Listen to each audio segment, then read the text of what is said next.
Hello, guys. How's it going? We are here and we're doing it. Hi, guys. I'm always visiting, right? Happy Sunday. How's your Sunday going? How's your Sunday going, guys? So, guys, I'm so ashamed. I'm so ashamed. So, today I watched a video on how to get this live on Instagram. And I thought I had it. Hold on, give me a minute. Let me actually put this on here. What is it? No, I'm looking my hair.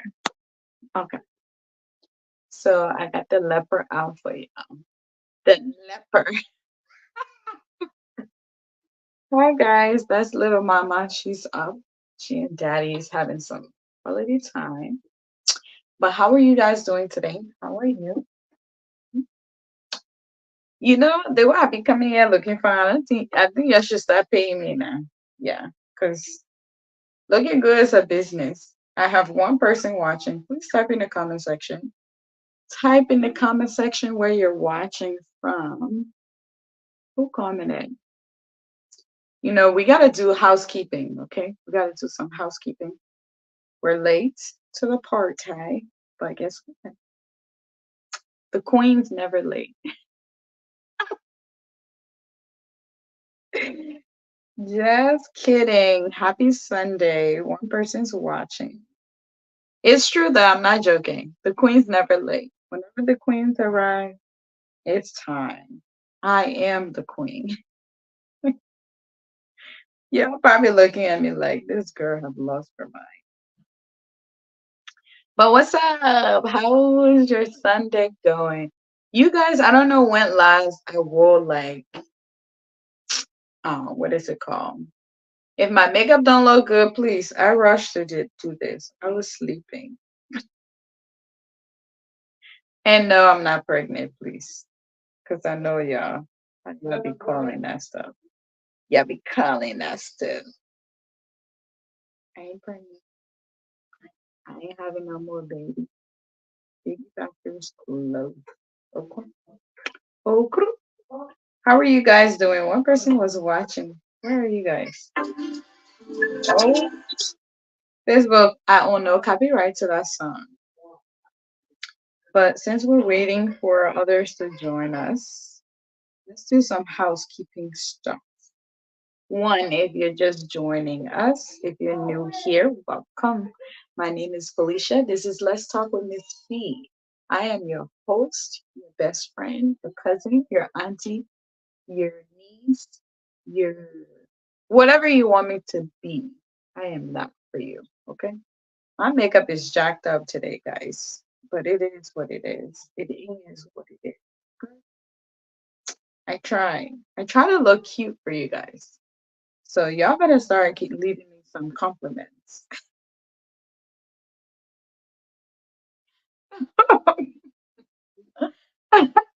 Y'all better start telling me I'm cute.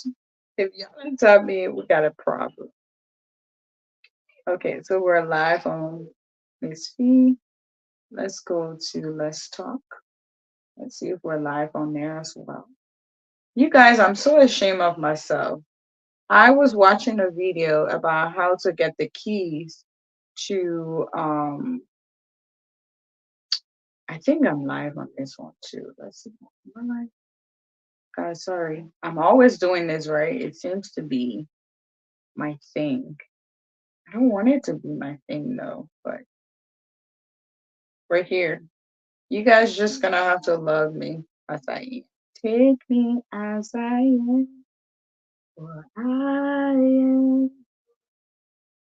Take me as I am, for I am one. So we are live on Let's Talk with Miss Fee. You guys, welcome. Tonight we're talking about parenting. And please share the live. Be nice. Share it. Invite your friends. Invite your friends. Record your friends.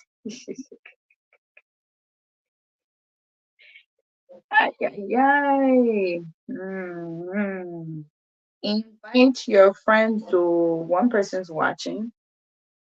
The leper's out tonight. You know, I'm here. My birthday's coming up. I need to be looking cute for you guys. Lately, I've been looking busted. I gotta get my hair done.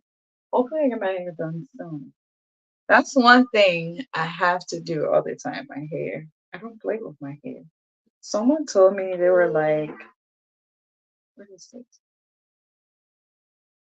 Yeah, we're supposed to start this live video on Instagram too.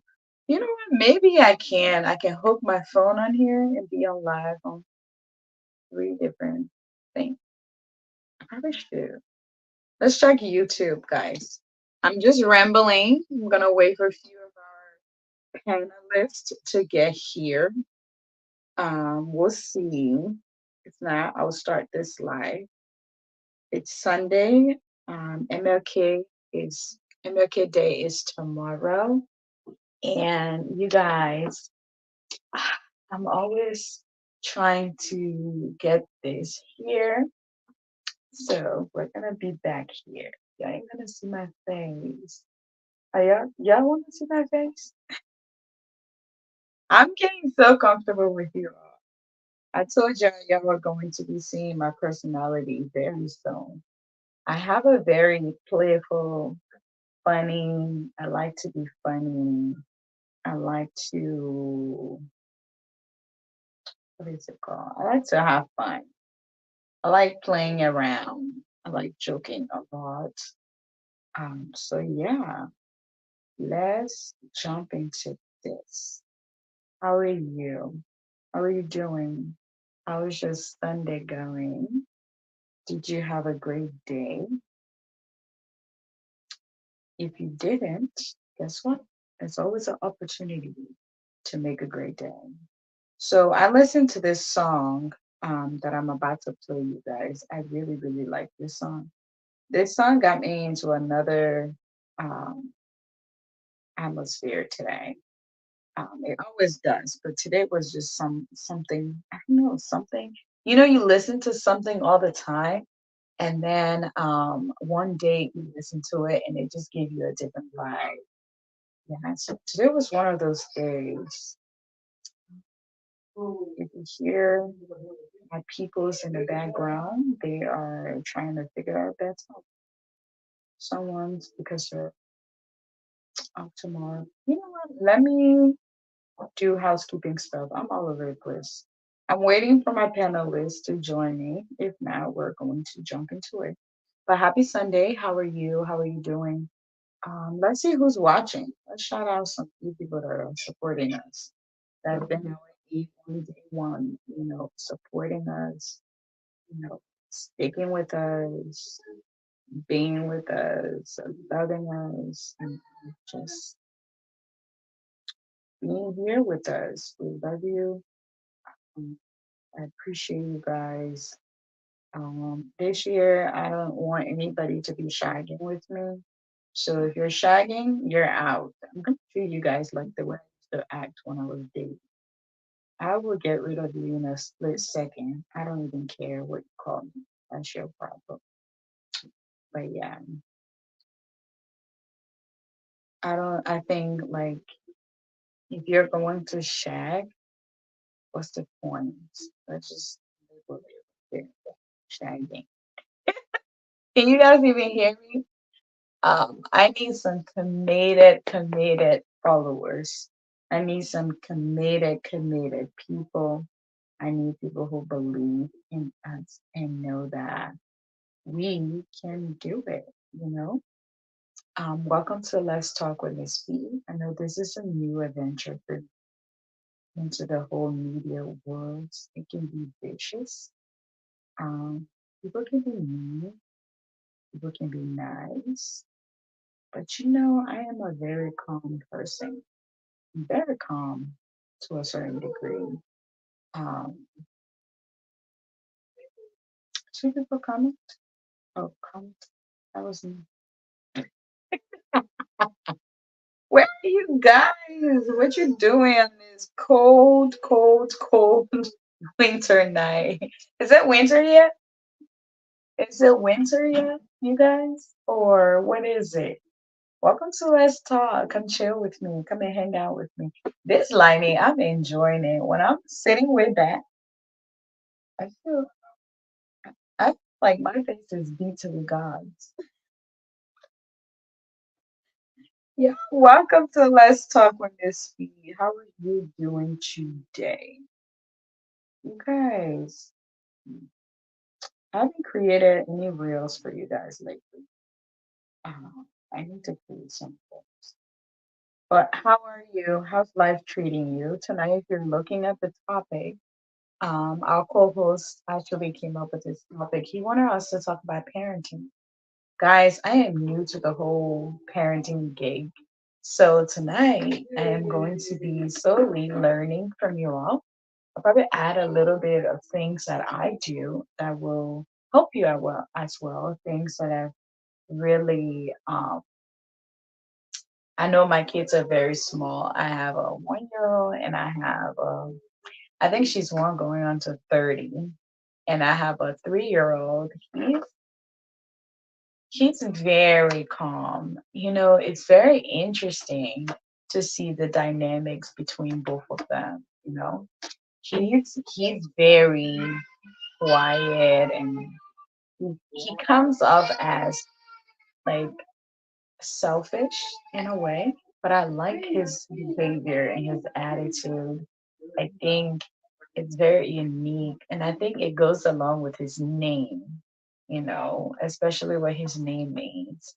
And then my daughter, on the other hand, hmm, she has a very bold personality. She is a go-getter. I can tell that she's gonna conquer the world. So it's very interesting, and I just wonder how parents can have um multiple guys. That's my little girl. She's sleepy. Her daddy did that. She was ready to go to bed, and dad has been wasting killing time. So now she's mad. But they'll be fine. She's just tired. Her bedtime is 8 or 8:30, and it's way past her bedtime. She's not happy right now. So, but tonight we're talking about parenting. Parenting comes with so many opportunities that we take for granted, and I love the opportunity that parenting has brought for me specifically. I'll talk about that. But yeah, if you're not a parent, I think you can still learn a thing or two. If you're a parent like me who was new to the whole ball games, like we are here to learn from each other. So if you have any advices and things you want to share, that'll be great. So join us tonight. Let's talk about it. But give me a few minutes. We're gonna start exactly at 9 o'clock, but I like to log on at 8:30. Guys, we're streaming right now on YouTube and Facebook. Our Instagram, I actually got the hang of it. I scheduled the show on there. But guess what I forgot to learn how to do? Pull the codes. You need a code to enter into StreamYards and in order for you to actually connect to that live. So I'm trying to figure it out and I ran out of time. So bear with me tonight. We still have time, okay? We still have, we still have time. Um,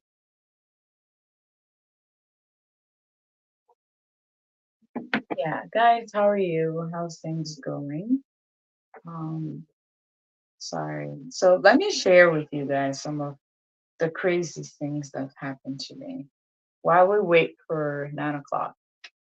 So let's talk about work.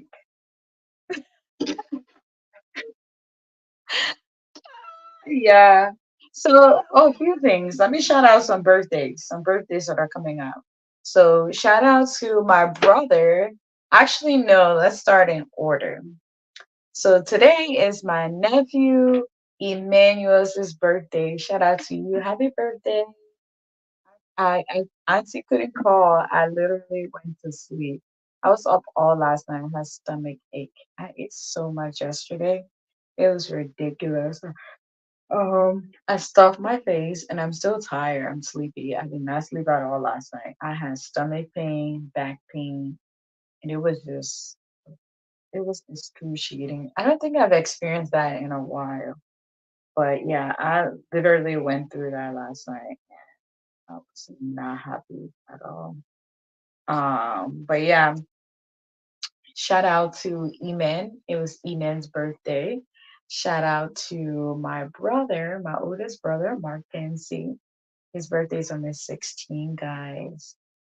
Happy birthday to you. He is actually, I think he's very gentle. I think he's one of the gentlest people in our family.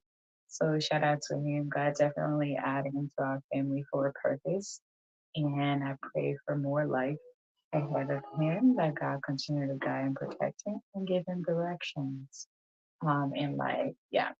So another birthday that's coming up is on the 23rd. That's our co-host, our very own Andrew Dawn.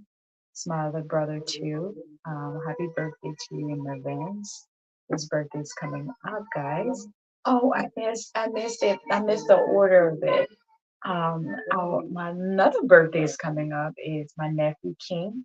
Guys, that is the very first baby birth that I experienced. It was very, very unique and interesting. My sister was in labor for days for that little guy. He did not want to come out. She was in labor for days. I'm telling you, like we were like, come out. Is he gonna come out? She was in so much pain. And I remember when he came out, he was so white. Like he was red, pink with his red lips, and he was like the most beautiful baby I've seen. I was the first person to hold him, and now he's turning 7. So shout out to King, happy birthday to you. And then we have, did I get it right? So King, so we have Eman birthdays today. Happy birthday to you. I'm praying for you, wishing you many, many more blessed years ahead. Shout out to you, Eman. Your name, you shall live your purpose that God had created you for. In Jesus' name.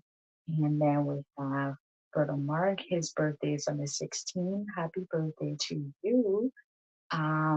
Praying that God continue to give you direction and protection over your life, and that He will place the right people in your path. Um, Another birthday, we have King. King birthdays is on the 20th. Shout out to you. Happy birthday, baby boo. That's my first son for sure. And then we have our very own Andrew Dunn. His birthdays is on the 23rd, guys. 23rd of January. Isn't my family blessed? We have so many birthdays, right? January 23rd. Shout out to you. I pray that God continue to protect and guide you as you are away from the wifey, the kiddos. You are doing great. May God continue to bless and protect you. Keep your heart desire. So happy birthday to you. And then we have who else birthday? Somebody else birthday I'm missing January. And then we have my very own birthday. My birthday's coming up, guys.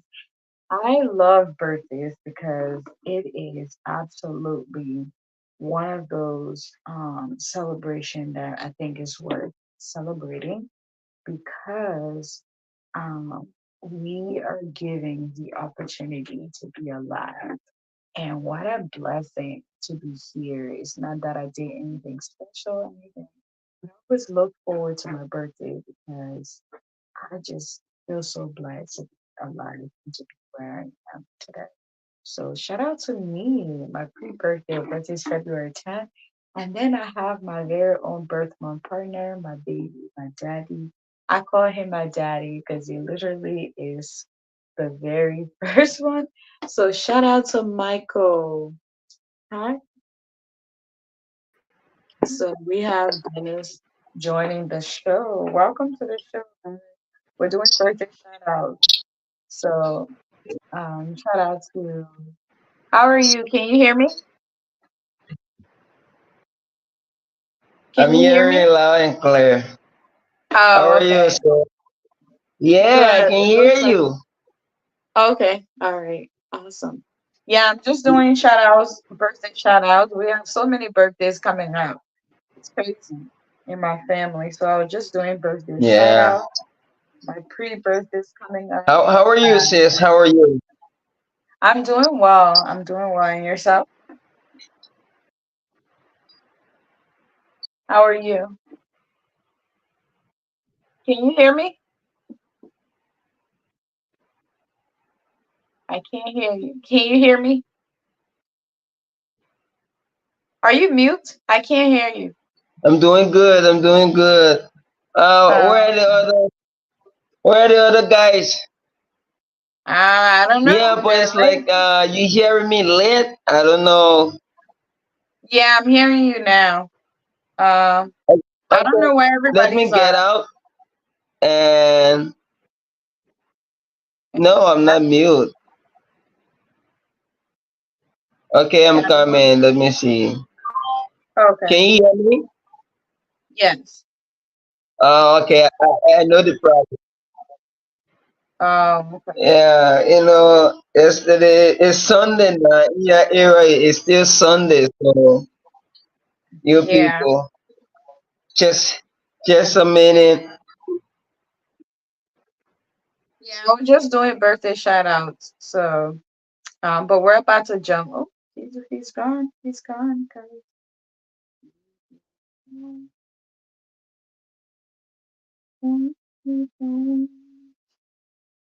So, you guys, let's do housekeeping. I'm about to jump into this conversation. Tomorrow I'm off. I'm excited. I'm happy. Um, yeah, how you doing? How you doing? How's my people doing? Oh, we doing all right. We doing all right. We doing all right. Somebody take a screenshot. That's my pretty face. Someone take a screenshot.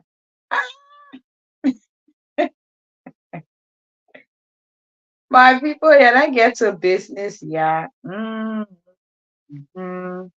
You want to colloquy tonight? How you doing? How my people name doing? You know, I hate to hear myself speaking colloquy because it's like I sound so funny in my own ears. Like in general, I just don't like to have my voice recorded. I don't know. So we're talking about relationship and we're talking about parenting. Someone's trying to join in. It looks like Dennis trying to come back. Let's add him back. Yeah, I'm Can you hear here. me? All right. Yeah, I can hear you loud All and right. clear. Thank God. So tonight we're talking about parenting. Parenting. Sorry, I'm just trying to put hashtags here so that way we get more viewers and share. I'm sharing the live so that way, guys, we don't have Uh, anybody watching right now. You know, I need the person that told us about I need the topic is not here. So how was your Sunday? How was your day going? How are you? well, we are already in Monday. You guys are in Sunday, and So the funny, Sunday was right? great. Yeah, the Sunday was great. I went to see that guy. We did some shopping. Make sure he get grocery for school. Make sure he got all his stuff that he Right. need to take to school, his snacks and everything. It was really fun yesterday. It was really fun for me yesterday. See him jumping all around. We have fun at the park, in the mall. It was crazy yesterday. Yeah. and That's the then fun part. That's the fun part of parenting, right? yeah, it was. And The to see your kids smiling, jumping, getting what they need. That's a pure joy right there. right. Until Just they turn, like I hear, until they turn 13. It's somebody fun. here. Andrew is here. You Oh, have to add him. okay. Yeah. I gotta do all my hashtags to get our viewers up. Welcome to the show, brother.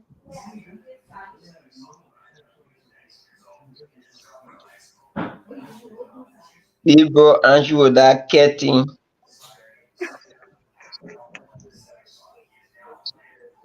I beg you, y'all leave my brother alone. Let me give you a little one. Y'all leave my brother alone. People, Andrew, that catting there. One day I'll just check that catting from over there. Let's see what behind that catting. I'm staring at the man in the mirror. Oh, you are the next Michael Jackson, huh? Oh yeah. Oh, you know I can sing.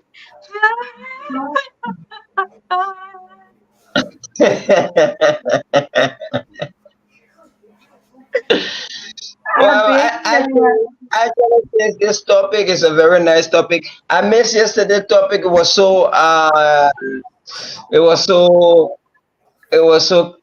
my mom, I really wants to talk, but I could not talk. And yeah, I was like, I missed it. I cannot bring anything on the table. Well, you And, know what? and If you have time tonight, we can jump into other topic because it's MLK Day tomorrow, Martin Luther King Day, and a lot sure. of businesses are closed. I'm probably gonna go live tomorrow too. I Um, will have time tonight. You guys in Sunday. Me, you guys is Sunday night to you guys already, right? Here is yeah, Monday morning. Here yep, is Monday morning, 10:07. Monday morning. yep. I'm sharing the show. That's what I'm doing, guys. I'm sharing the show. That's what my face is down. Um, we gotta get our viewers up. Guys, I don't really ask you guys for stars. I need you guys to connect and support. Like y'all need to be sharing this show.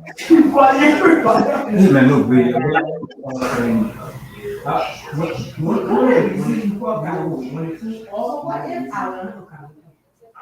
now who they? That Now you, brother Dennis, Andrew, and then brother and then Andrew, when that I talk, pilot. he say I should leave your brother alone. Let the man disturbing. I don't know what happening over there. That curtain, me, I really want to see what behind that curtain. I will check that curtain from over there one. Dennis, I beg you, yeah, please leave that man alone.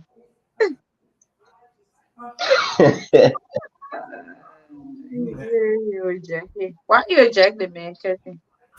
Because I want to see what behind that curtain the noise can come from.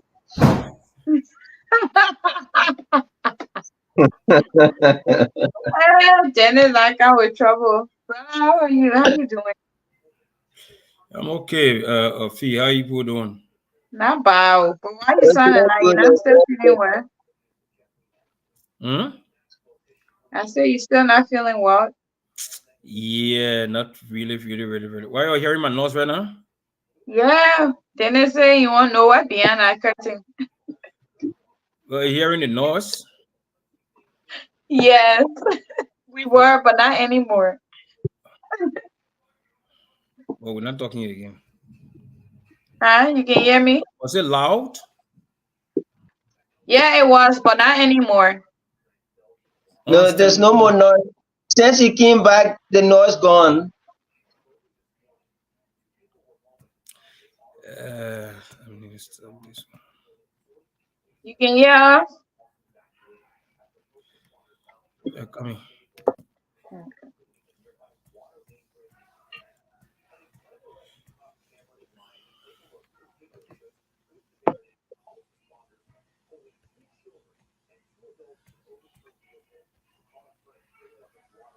All right, guys, how are you doing? I'm almost done here. I have to do my housekeeping. You guys don't want to share my show, so I gotta share Yeah, myself. I need to open my laptop so I can do the sharing. Yeah. Mhm. I posted on my page already, so Actually, this morning I kind of like, as a seeking the way, I doing some cleaning up and doing we everything gone this 30 minutes. morning. We gone 30 minutes already. No, well, I came out. Yeah, we haven't really started the discussion, but I came on. I've just been chit chatting. How are you guys doing? And just a second, I'm gonna be back. Just a second. I want to put my hotspot on so I can get my computer going, and then I can share as many as I can as well. Yeah, yeah, yeah, yeah. Okay, Miss Fee, you want to start the ball rolling? Yes, I'm here only up to 10 o'clock. I know, right? Um, Hi guys, how are you? How are you doing? My name is Felicia. I am your host, and we got our co-host here, Mr. Intruder. You want to go ahead and say hi to everybody? Yeah, good evening, everybody, wherever you're watching us from, whether you're watching us from Liberia and the rest of the world, what part of Africa you're watching us from, USA too as well. And we want to say welcome to the conversation. Let's talk with Miss Fee. My name is Andrew. I'm your co-host, and you can share the show as we all together discuss parenting challenges and opportunities. What are some parenting challenges and opportunities? So we all can discuss it tonight. And what are some tips for parenting for parents struggling? And then those things we want to discuss tonight because we understand that parenting is difficult. It has its own challenges. But we want to know from you as a parent, what do we do? So that's the show. Welcome and join us. Let's move on. Yeah. So let's get started, guys. Disclaimer: I am not a parent expert or anything for that matter. Neither do I. Um, yeah. So honestly, this topic I'm very, very interested in to see like what other people have to add to this because I have two little ones. I'm just getting to this whole ball game of parenting, and I'm always learning and taking tips and things like that. I'm Well, also willing to share the little that I've learned along the way with whoever may need it or not. So, well, with that being said, did you want to say something?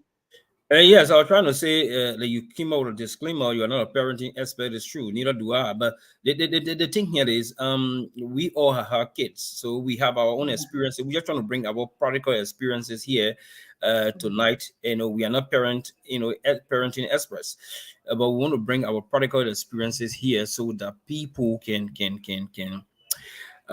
probably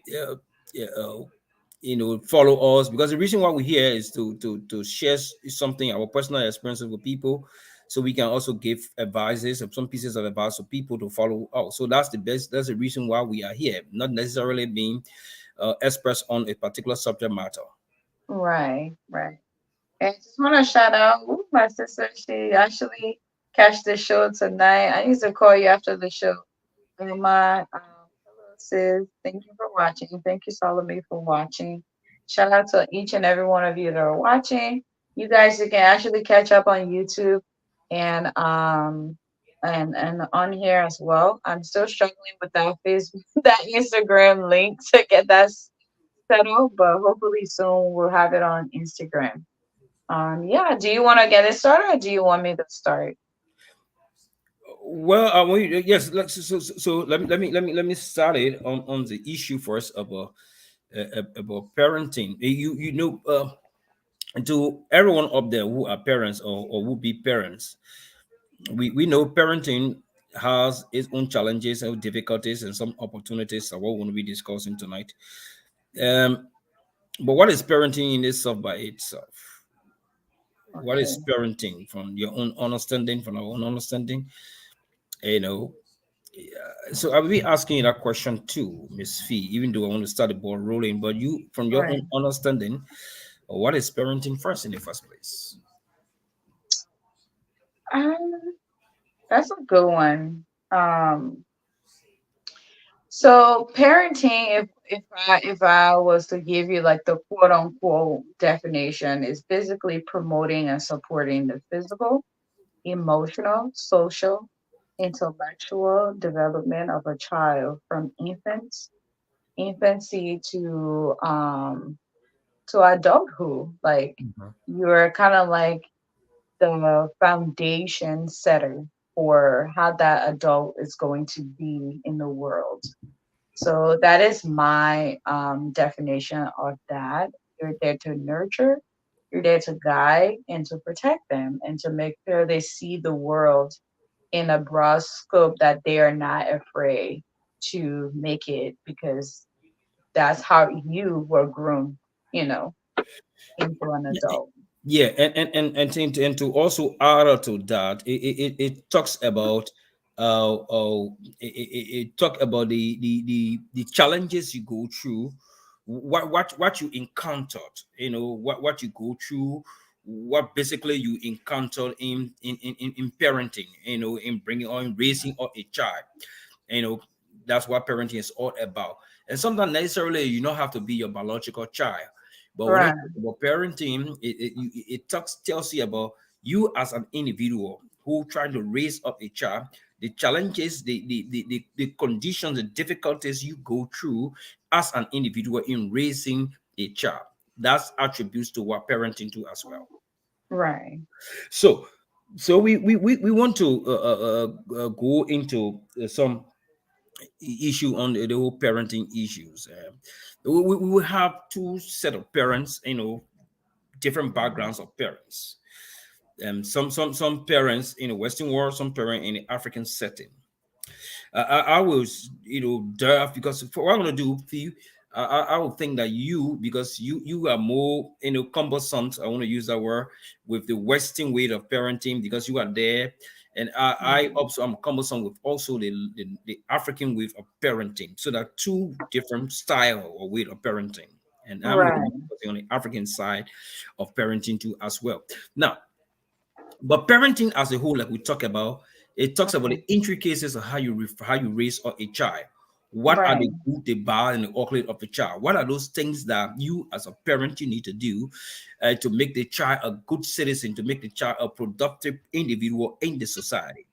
And Right. so, you, as the parent, bringing up that child, you have your own role to play. Let's take example in an African setting. Yeah. From where I come from, Liberia, and where everyone of us come from is our root. Parenting nowadays in Africa or in Liberia, as a case study, is difficult. Yeah.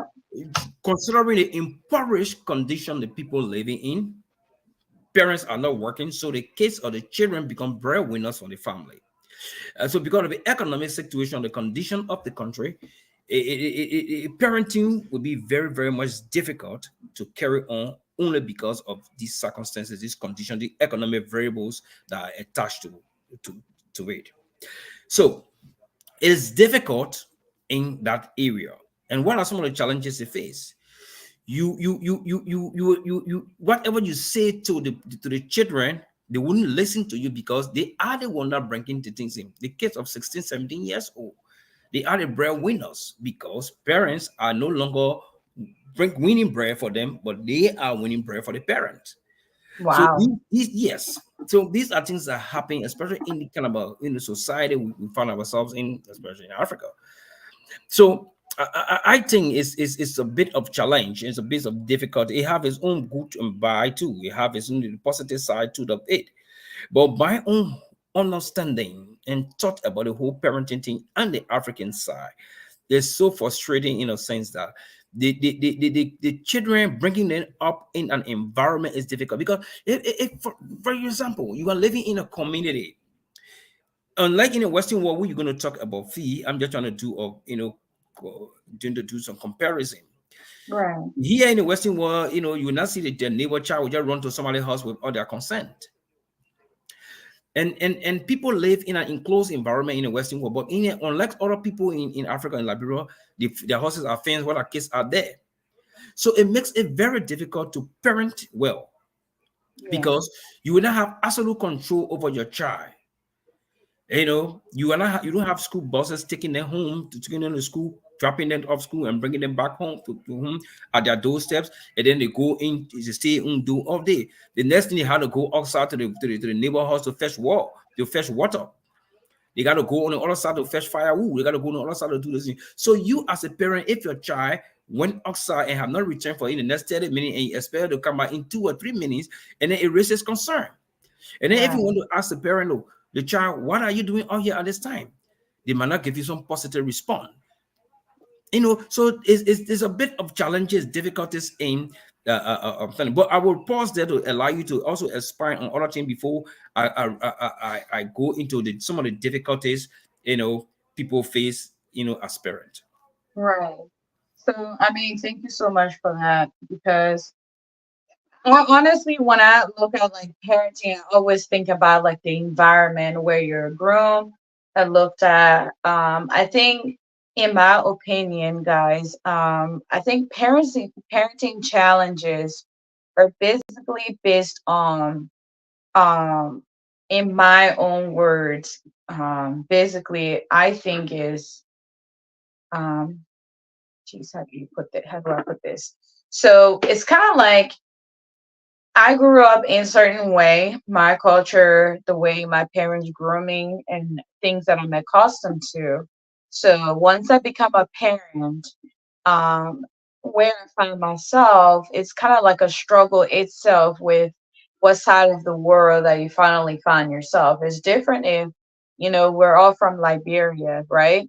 It's different if we have our children. Let's say we were born in Liberia, we were raised there, we know the environment, everybody in that environment, is experiencing maybe similar situation. Each household may have different things that are going on, but for the majority of it, like, the overall problems that most people are going through when it comes to parenting, based on the economic system, based on, like, being able to afford certain things for your kids, what's happening in the environment, right?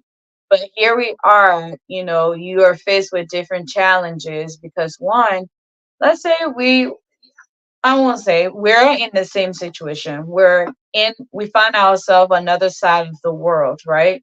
We're trying to learn the other side of the world, how things are, and how people are to treat children, right? And how people are to, what laws that are given to follow, vice versa, where you came from.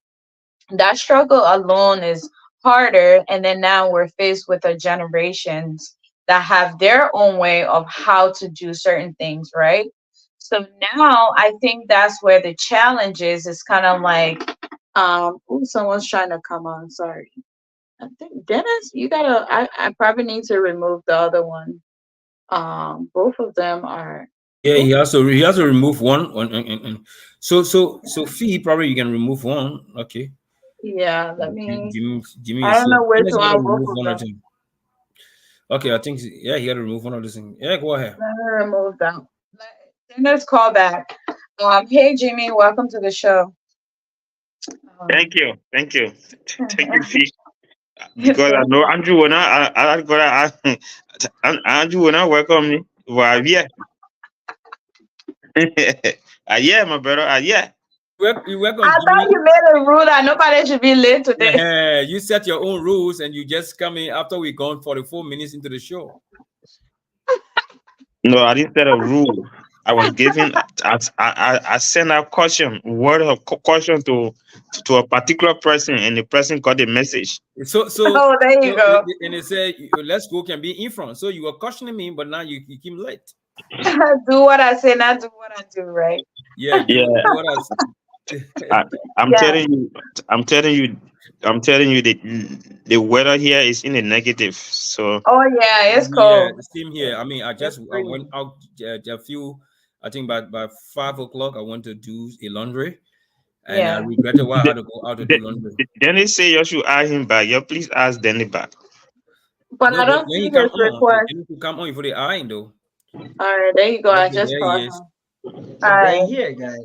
Been here. All right. So as I was saying, right, finding yourself in another environment and trying to deal with whatever that environment rules and regulation is, and now it's a power struggle because things you've learned and things that your parents have taught you that that is the way of life. Now you're somewhere else and trying to figure it out, and you're raising the children. So it's kind of like the struggle system with yourself instead of with having children in general. You know, like, okay, I want to raise my kids certain way, but then based on what my environment and the rules and regulations are, I have to abide by that, you know, to make sure I'm not violating any, you know, laws and things like that. But then at the same time, I'm very stern on how it is I want my children to be when they grow up based on what I learned from my culture. So I think some of those challenges that I would speak from an immigrant, you know, perspective because I live in the US and I was raised back home. And how I was raised, I knew that one adult was always right. That was like the concept, right?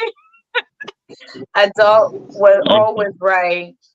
And as a child, whatever an adult tell you, you always have to keen to it because that's how our culture set us up to be. And you can't talk back, you can't do this. But when you're in the US, you see a little child can speak their mind. Someone else wants to join. Let's see who it is. It's Lawrence. Um, hey, welcome to the show, Lawrence. Thank you. You know, yeah. So it's kind of like I want to raise my kids this way, and now I'm faced with this rules of. I'll just give you one example that we face in the U.S. One, as African parents, we believe in corporal punishment, right? Like if your child spends the wrong, you know, spoil the child, right? I got some spanking for even things that I know that I didn't do, but because I was the oldest there, I, you know, took the responsibility for it. Vice versa, if you're in the US and you're raising your children, if that happened and, you know, I feel like I didn't do anything wrong, but you're spanking me because the little one did Oh, something, oh, oh. you know, I'm gonna speak up, right? As a child. So as a parent, I think just trying to understand you guys. Sorry, Mercedes asking for. I said Mercedes. Sorry, The great Lawrence, welcome. Thank you, boss. sorry. Someone's asking for the Andrew, link. and Andrew, the way you rushing to welcome Lawrence, you never rush to welcome me like that. I don't Yeah, know. you got your enemy of progress. Yeah, I but did, yeah, yeah. I'm gonna deal with Lawrence at the appropriate time. I only want to welcome you like I welcome you, right? Because two of you were on my case last week. Andrew buying solidarity. I know. Jesus. I know. You buying time. Okay. Yeah. So where are we? I call it, who is moderating tonight? You know, will we just come in? We need to know where we are. Yo, Fee is Sorry, moderating. I'm sorry, my people. I'm trying to send this link to someone, to Anna. She's Yeah. trying to join us today. I guess we got a full house. I'm back. So I'm just let me just stop right there. So I think parenting challenges is based on the environment where you find yourself and the culture that you're trying to implement with your kids. Vice versa, your personal beliefs. I think that's where the power struggle comes in when people are trying to adapt to whatever their environments are and then also follow their personal beliefs as well. I think those are some of the challenges that I would say immigrant parents may face, you know. And I'll stop right there for now. Okay, thank you, Miss Fee, for your own comment on it. A gentleman who just come in with Lawrence and Jimmy, Dennis, back on Anna, welcome. We looking at parenting, the challenges and the opportunities in parenting, and we were giving a comparative analysis on parenting in Africa, Liberia, especially in Liberia, and parenting in the Western world. So on tonight's show, what we'll be doing tonight, we want to be hearing from you, but we want to control the show in a way, not necessarily want to muscle you down, but we want to Right. do it in a way that where everybody will have the opportunity to address the issue. Maybe if there will be any interruption, it will be probably to do a follow-up questions and other issues. So what we're going to do tonight, as the topic says, parenting challenges and opportunities. What are some parenting challenges and opportunities? We're going to be discussing it here tonight, right here on the conversation. Let's talk with Ms. V. So what we're going to do, we're going to start with Jimmy. What before we start doing a comparative analysis, we want to understand. We're going to give you just let's say 2.5 minutes, and the timekeeper will be Dennis. Then from Dennis, we'll come to Dennis, Timekeeper. it's okay. Let me do my timer. very good. Let me do the. So we're gonna Okay, go please do it, man. to our Please. friend and brother Jimmy. Jimmy, welcome. What is your own? You got 2.5 minutes. What is your own understanding about parenting before we go to the difficulties and opportunities? All right, thank you very much. I think this is a great topic tonight.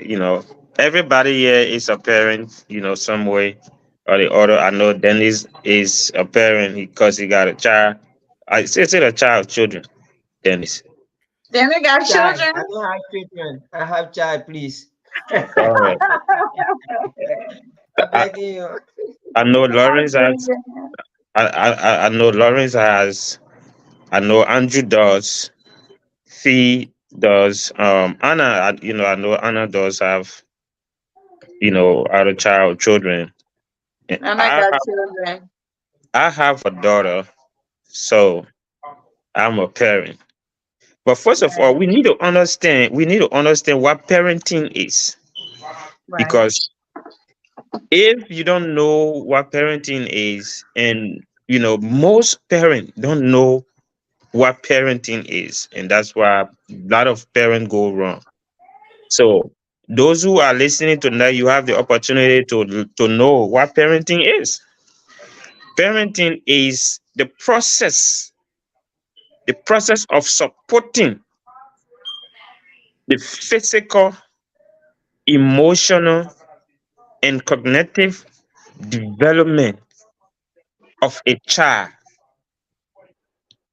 Okay, the physical, spiritual, moral, and cognitive development of a child. That's parenting. Okay, so uh, when you parent a child, you should care about the emotional need of a child. How the child feel. It should be a concern. What their thought process is, it should be a concern. Their spiritual need, should be a concern of the parent. Without catering to these needs, you are not parenting a child. You only have a child growing in your house. You have a human being growing in your house, but you are not parenting. All right. So in catering to the physical need of the child, the physical need of the child is the shelter, where they live, what they eat. Those are physical need of the child. As a parent, you should know what your child likes to eat or what your child doesn't like to eat. There are parents. There are parents that just cook anything in the house, whether the child likes it or not. They must eat. They must eat. You see, Yeah. uh, so if you cannot cater to the needs of the child, what you are doing to that child is you are torturing them, either physically or emotionally, and that could lead to a child going into depression, because they are not happy, they are not satisfied with the way they are, with the way, they are being treated. So that's what I think parenting is, I call it, you promote the physical need, the spiritual need, the moral need, the emotional need, and the cognitive development of the child. I think that's what parenting is. 10 seconds. No, I use the rest of my time to Lawrence. You see, I No, sorry, we're not going to Lawrence yet. We're coming to what his name? Dennis. So Dennis was. okay. You see, I got a timer set and all. Dennis was going to go to Lawrence. Okay, but yeah, but I still use my time to Lawrence. I call it when Lawrence can later on. He will still. I call it can still use it. I'm not giving it to Dennis. Already. All right, guys, let's go. Okay, Dennis, welcome again. You follow what we just discussing. What is your own understanding about parenting? You have 2 minutes 30 seconds. Start. They can't keep on easy to know. I don't know. You see, I wear my leopard dress.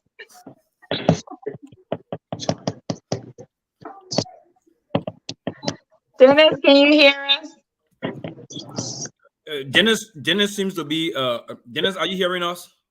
Looks like Dennis preoccupied. Okay, so just pause Dennis town. Let's go to Lawrence. Then maybe we'll come back to Dennis later. Dennis data finish. All right, Lawrence, what's your take on this? I'm happy to be back here, and let me. Dennis, you are muted. No, Dennis, you have to wait. You tell me my data finished? Are you serious? Dennis, mute yourself. Yeah, Let Lawrence speak because we could not get you. So Lawrence taking the time now. Sophie, please start timing Lawrence. Your orange data finished. Yeah, so let me say thank you, and I'm happy to be back here, and good to see Andrews back and the rest of the team, Fee, and everybody healthy and back on the show. What are you saying? You welcoming me? I say, yeah, I'm celebrating. Thank you, man, boy. Man, my man, you not take 2 minutes from me already. I'll take him my 2 minutes back. So parenting. I like the way Jimmy put the parenting thing. I think it's part of what he mentioned. The part of the proper definition of parenting. And as much as we want to maintain some standard on the show, I think sometimes we try to balance it so that those who can understand all the emotional thing, the big words, it can also understand what we're saying. I agree with Jimmy. Parenting, whether Africa, Europe, Asia, parenting, all of what Jimmy mentioned about the emotional needs, the physical needs, the spiritual needs are all part of parenting. You go Africa, you go Europe, everywhere you find yourself, those are the things that you need to look out to. The difference is parents will have to put measures in place differently based on their environment, based on their level of education and their level of understanding. Parents that Jimmy talked about emotional need, that everything the child, physical need, that everything the child needs, the child must get it. Some parents will say, no, I'm not going to give them everything they need. Now you may define it as parenting, and other person will say that that's not parenting. That's something else you're talking about. So parenting, in my mind, basically you set those standards, you set those criteria in the home, wherever you find yourself. But we're looking at challenges here. Let's discuss the challenges. One of the major challenges that I heard somebody was talking about. No, we will go to the challenges. We will go to the challenges. Oh, we're just talking about the parenting in general, right? Yes, we'll go to the challenges. So yeah, parenting. What is this whole parenting we're talking about? Just to summarize the definition of what Jimmy said, it's more or less helping or caring for a child growth. Growth is a step. It got different stages. I'll give you 30 more seconds. Your time was up, though. Which clock are you using? I set your timer when you started talking for 2 minutes and 30 seconds, but I'll give you another 1 minute.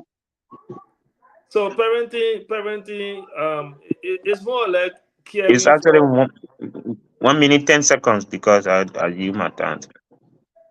Go ahead, Lauren. Jimmy take 2 minutes for me right now. So parenting in my own summary is more like caring for and taking care of a child from childhood to adulthood or to whatever level the person stop. Mm-hmm. So it's a growth process. The growth process we're talking about, every process has a stage. A growth process has a stage from infant to adult to child to whatever the case is to that youthful age. So those processes that the child goes through, and you as a parent help to develop them from one stage to another stage, is generally what I refer to as parenting, whether physical, whether social, whether political, or spiritual, whatever role, caring, love, and direction you show a person from that stage to the stage they will have to take control of their own life, generally is what I consider parenting. Thank you. Thank you, Lawrence. Nice. Dennis, your 2.5 minute starts. Fee is there with the clock. Really, you guys well, what I know about parenting, based on my experience, is by accepting the fact that you have to do away with your responsibility and shoulder a responsibility for someone else. And it's all about denying yourself, okay? Denying yourself, denying your goal to help somebody make their goal accomplished. So, our kids that we have, as long as you have a kid, what I know is automatically you have denied yourself to be able to grow up that kid. And within that process, we call that parenting. Like what Jimmy said, and Jimmy gave the full definition of what parenting is. If you are playing a key role, a positive role, helping your child to come up in a positive way, giving him not what he wants, but what he needs or what she needs, is parenting. And be there and being in the life of that kid, both physically, spiritually, and emotionally. Because kids go through emotional traumas as well. So when you are playing that role in their life to help them come out of these things, giving them what they need, sheltering them, that is parenting. So parenting for me, I just look at it by denying yourself and putting someone first. That's why I understand about parenting. So thank you guys. That's my contribution for what I understand when it comes to parenting. Thank Nicely you. done. Yeah, I That's mean, under two. Under two. thank you so much. Thank you, Dennis. Okay, So we have Anna. let's go to Anna. Welcome, Anna, to the show. Hi everyone. Hi, how are So you? I'll be very quick. There go parenting. She's parenting already. I know. So see, parenting is the process of raising a child and making sure that the child grows in a healthy way, so that they can become adults just like us, right? And become their own parents and everything. So just that process of bearing a child and raising that child in a healthy manner. So that's what I would describe parenting. So you done? Wow, that was short and sweet. Oh, it let Jimmy want to take some of our time. Okay, thank you so much, Anna, for that beautiful point you just stressed. Even though you spoke less than a minute, and somebody there they want to take your minute. But let's go to the cross of the entire conversation tonight, and This we guy want to can start. attack Jimmy. Huh? We want to go to the cross of the entire conversation tonight. Where we talk about the opportunities and challenges. We're going to focus on the challenges first. So what we're gonna do, we're gonna go around the table. For me, I get some list of challenges. I get other challenges, but we're gonna start from each person, right?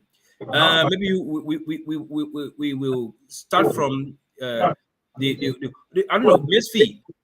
We will start with Right. the two ladies first. Miss Fee, you also we're gonna time her. Jimmy gonna time her, but she said we're gonna time. So what we're gonna do? We want to look at the No, challenges. start with Anna, Well, please. we want you to. Okay, we're gonna start with Anna. Anna, we want you to list a challenge. You don't want me to thank her. That was she Okay, hasn't.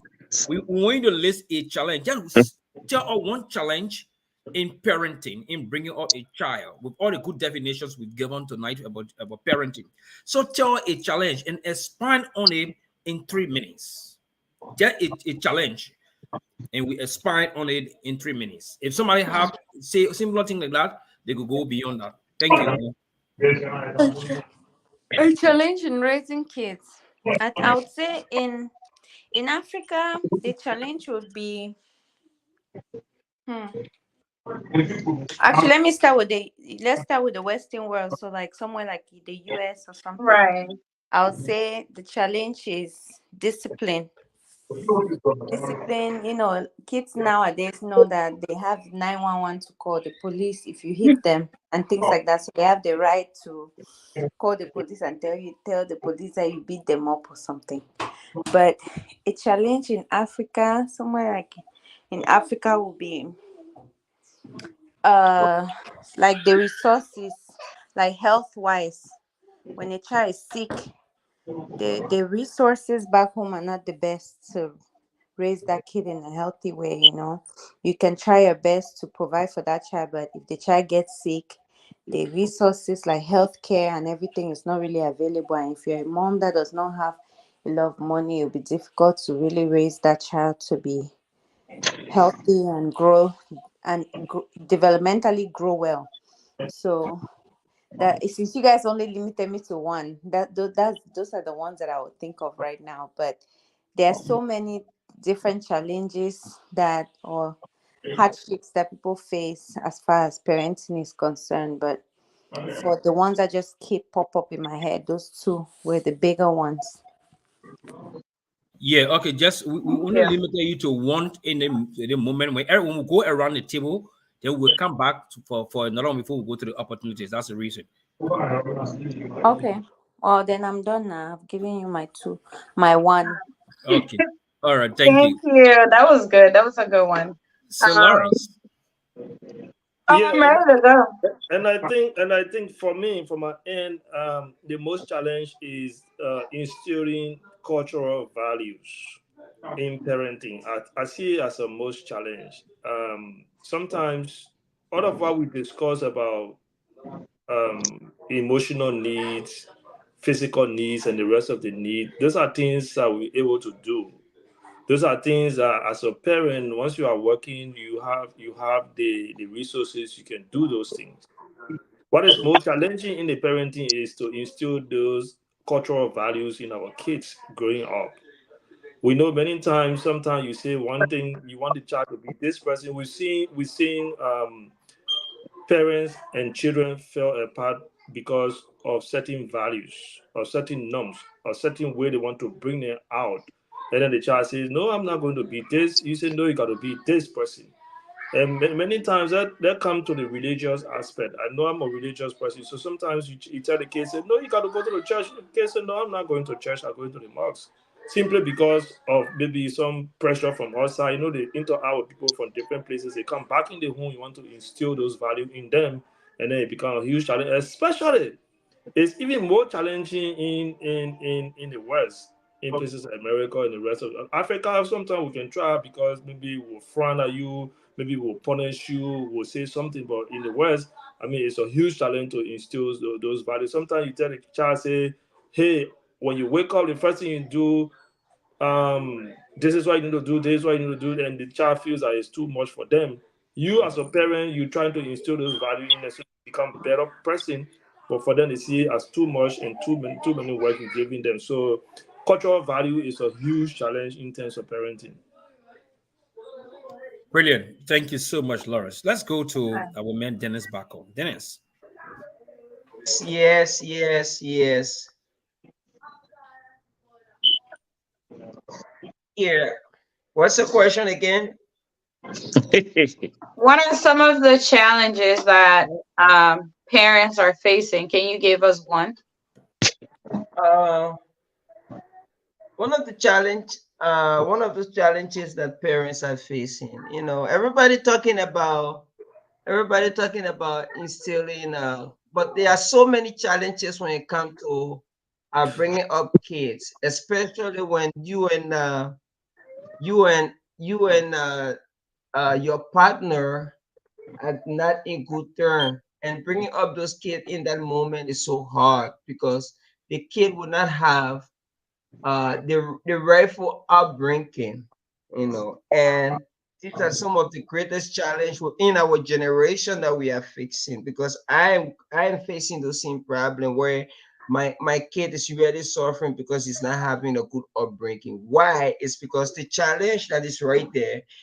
Uh, um, the mom doesn't really understand what a good upbringing is all about.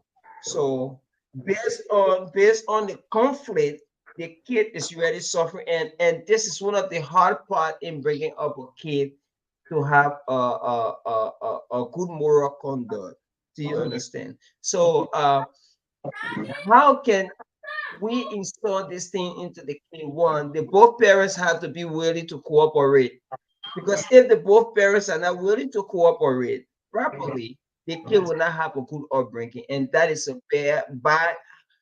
bad parenting right there. And the kid will not have anything decent to come up with. So, and the kid nowadays, they don't care about what they need, they care about what they want. And we as parents, we don't need to give them what they want. We need to give them what they need. And this is where a lot of the challenges are, because the kids are seeing they want cell phone at the early age, which of course they're not supposed to have cell phone at that age, but they need it. And they will want to do something that you will have to give them that. And there where as a parent you need to be strong and be able to make them understand that at this age you're not supposed to get cell phone. And some of them at the age of 12, at the age of 13, they want things that somebody who at the age of 14 entitled to, and not 14 but 40 years old entitled to. And you as the parents, you need to let them know, okay, you cannot have this at this point of time. So uh, uh, installing this kind of things into kids nowadays is really hard, and there where the challenges sit. And we as parents now, we really need to look forward to these things to be able to help our kids come out to become the better person that he or she supposed to be like. You know, nowadays the kids, a lot of them don't want to help with house choices. A lot of them doesn't want to help clean the house. You need to help them. It's there where our challenges are right now. We need to push them to do these things, because if you look our present generation now, 90% of the women doesn't know how to cook. Why? Because of bad parenting.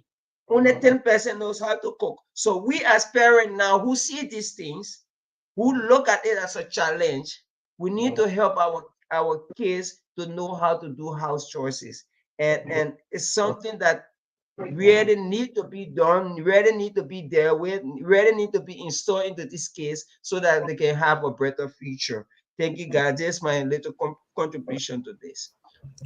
It's something you come back when you conclude. Thank you so much. Okay, let's go back. Let's go to Jimmy. We'll come to Fee. Let's go to Jimmy. Jimmy.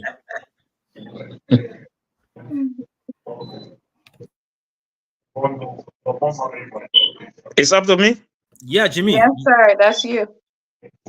All right. So when we talk about challenges in parenting, we have to look at, the two types of parenting. We have single parenting and we have the double parenting. Okay. And we all know what single parenting is. We know what the double one is. But both of them have similar challenges. It's just that one of them, is heavily weighted on, one person, than two individuals, sharing, the care of the child. But one of the challenges that is common to both of them is the influence of modern society or modern policy on, on parenting.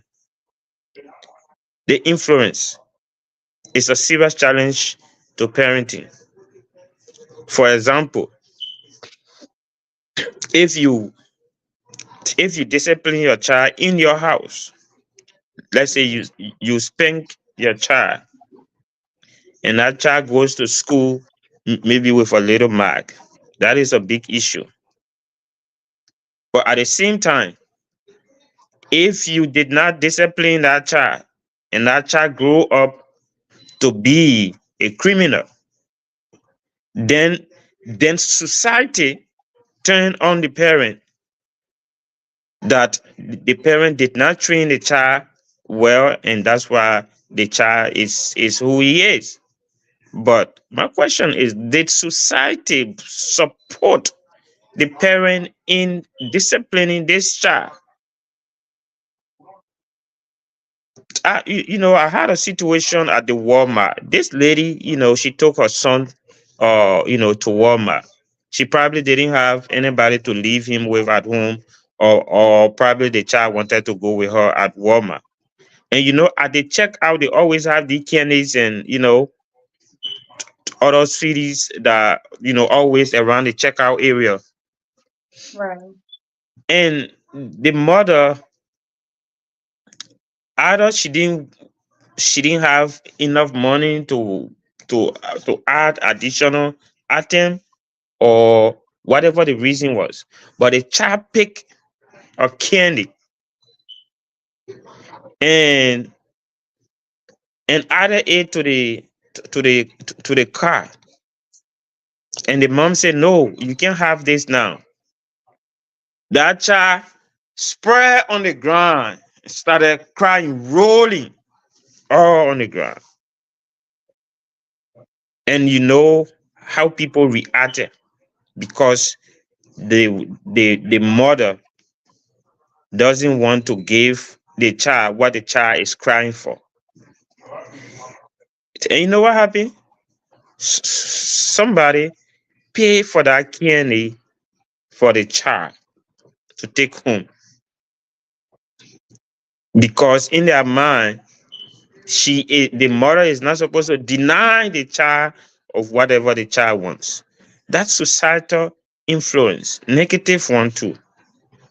Because what has gone to the child's mind right there is that when I want something and mommy can't give it, I just need to lay down and start rolling on the ground, and it will catch the attention of people. Right. So societal influence, especially in the Western world, is a serious challenge to parenting. Like Lawrence said, like in Africa, there are a lot of things that that the society, I call it the African culture, will swallow up for the upbringing of the child and for the betterment of the child himself or herself. But in the Western world, someone will call the police on you just for disciplining your own child. But mind you, that same person that is calling the police on you for disciplining your own child, when that child gets in their place and does something wrong, they will not say, "Oh, let's leave him," or he's a child. You have to call it. Let leave it for the parent to take care of it. They will call the police on that child because that child have destroyed some, I call it some property of theirs. So, I mean, society influence and policy to parenting is a serious challenge. That's what I would say for now. Thank you Right. so Thank much, you. Jimmy. Then we go to our host, Miss Fee. Yeah. Wow. I really enjoy. Yeah, yeah, I enjoy all of these. And Jimmy, you really raise a a strong point over there because I myself have been in a situation like that before where my son, we actually went to go visit my husband, his friend, and they have a lot of toys here, and kids would be kids, right? But I Yeah. think it's where parents has to draw the line. So kids will see stuff and they want it. You have to be able to set that boundaries for them. That's what I think. So Mhm. maybe I will share that later on when we get to the tip part because I feel like sometimes we feel like okay because someone's doing something we have to accept it. For me in that situation, I will tell you no, that's fine. He does not need it, and I'm gonna tell him get up, let's go. You know, but we all have different way how we handle things, and but going to some challenges that parents are dealing with there are so many challenges, but the ones that I can think about is that the most common ones are balancing work and family life is a number one challenge for the Western world for families.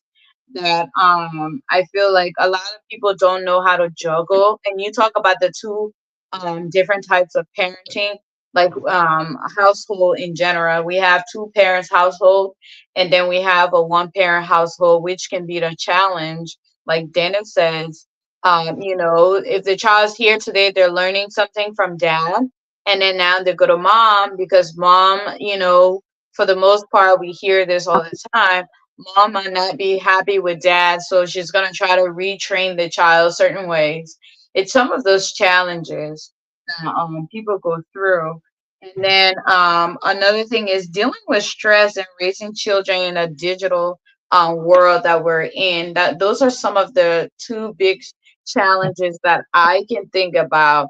Even here in Liberia too, I think it's the same because um, parents back home are trying to figure out how to find ways and food for the children, and then they also have to figure out how to keep a roof over the kids and be there to raise those children to be good citizens for society, and they're not able to do that because and now the reason I think we have a lot of adults that have a lot of problems is because not everybody have the opportunity to raise their children.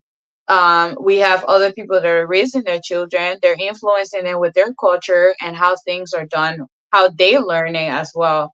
And then now we're trying to make them unlearn it. So I think that's a really big struggle and challenges that parents are faced with nowadays.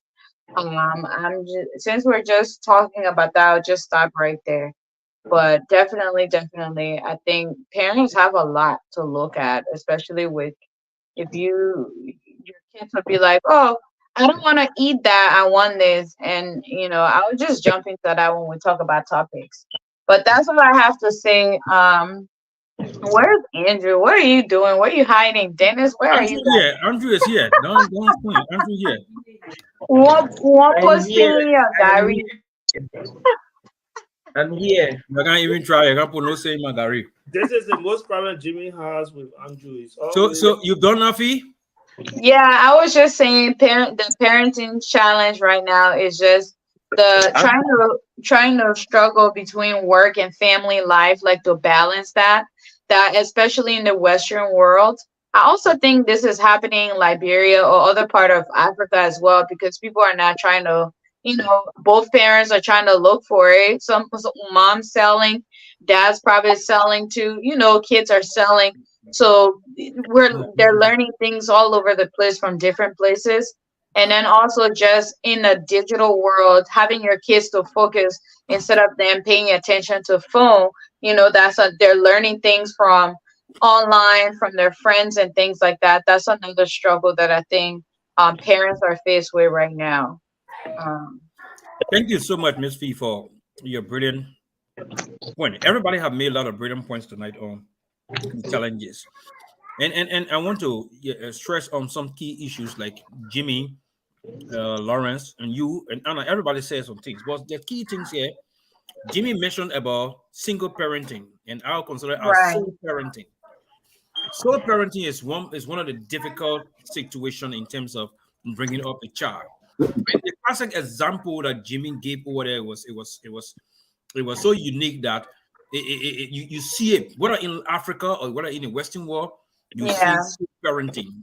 So one parent take all the mantle of authority to bring up a child, you will notice that it will be a deep big challenge for that person.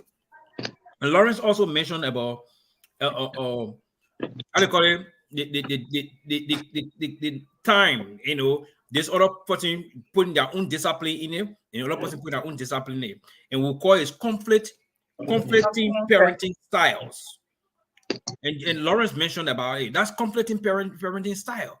Because if you come to me, I'm here, I'm the father, do this. Mother is saying, no, you don't do this. So what I accept, what the child, I don't accept from the child, the mother will accept from the child. So once there's conflicting parenting, a style within the family, it's a challenge. And something I want to talk about quickly before we hit another point is, and then we look at the issue of the some parents have difficult behavior, and before that, the issue of the difficult behavior of a child, it gave Right. rise to poor parenting. If you born a child and that child doesn't want to listen to you, if he start an example, no, I gotta erect the checkpoint. The Right. lady at the Walmart, probably she may got used to him. Yeah. And when he went at the Walmart, she could no longer control him. So, but a child get a difficult behavior in comprehending certain things is difficult for them. So when a child has a difficult behavior, you as a parent, it will be very, very difficult to parent a child. Because when they say in our African setting, we say the child high head. Yeah. But Child it's not high head. the child. The child's not high head. It's you, the parent. You the parent, because you refuse to instill that discipline in the child. And like everyone of you will say, it doesn't matter what part of the world you live, but in the Western world, Western parenting is so difficult as compared to parenting in Africa. Because someone mentioned about it 911. What Right. you're going to Anna. accept in your child. And what's that, Jimmy or somebody say, was a classic example. The same parent, societal, in a society, the same people in a society that are saying, they say, oh yeah, you shouldn't have done this into the child. But if the child went to the neighbor's house and misbehaved there, they're not even going to wait for the neighbor. They're going to wait for the parent. They're going to call the 911. That this child is violating our rights by intruding into our premises. And so with all these things that we discussed tonight, brilliant points we made, that go around the table once more, maybe in 1 minute time before we go to the tips and the opportunities in parenting. So we're going to start with Anna. Anna, you have no animal challenge in 1 minute? I'm in the grocery store, so you guys can continue. I'm listening in. What did you say? We are having a storm coming up, so everybody has rigged the whole store. I'm trying to She's find at the grocery store. So I can go ahead. Oh, okay. So let go with Lawrence. Yeah. So thank you, Andrew. You see, parenting. I see the discussion is going just with biological parents. Right. When we're talking about parenting, it's not just the mother or the father. Just for the information, Lauren, before you go further, before you guys came on the show, we set that stage. I think in my intro and fee, we mentioned about that. Parenting is not being a person should not be a biological before we talk about parenting. So I just thought to make that more clear. Thank you. Yeah, because on many occasions we see grandmother taking care of, because we're talking about care here, we're talking about bringing upbringing of the kids. So it's not Right. only the father or the mother who take care of the kids or who bring up kids. But I think I want to have a different view on the issue that says single parenting is the most challenging part of the most challenging things that we see. Sometimes it just depends on the individual. We see homes with both parents and they don't care, and I agree. the child walks out of that house very disgruntled, very disorganized, with no value, no training.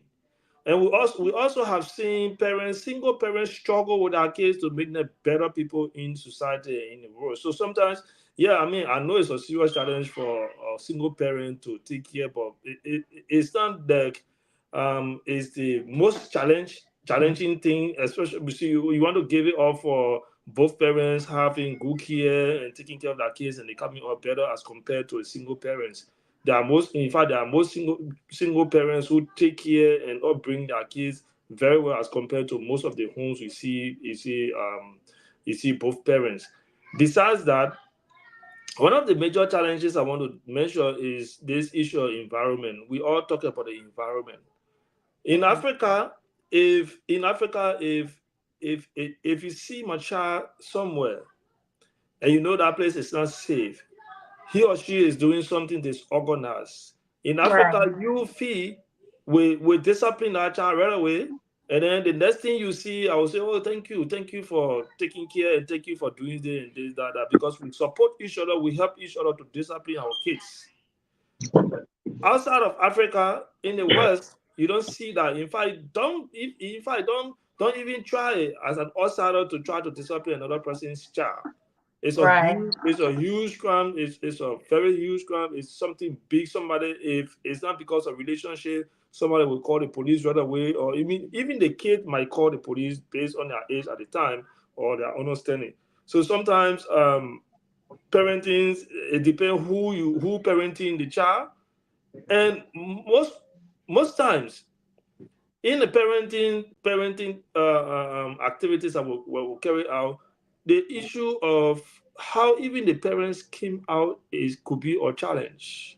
The experience, sometimes some people the way they were brought out, that's the same thing, that's the same style they want to use to bring out. We've seen homes, we've seen parents say, you know what, mama used to beat me, so I ain't going to let you go free. I will beat you too.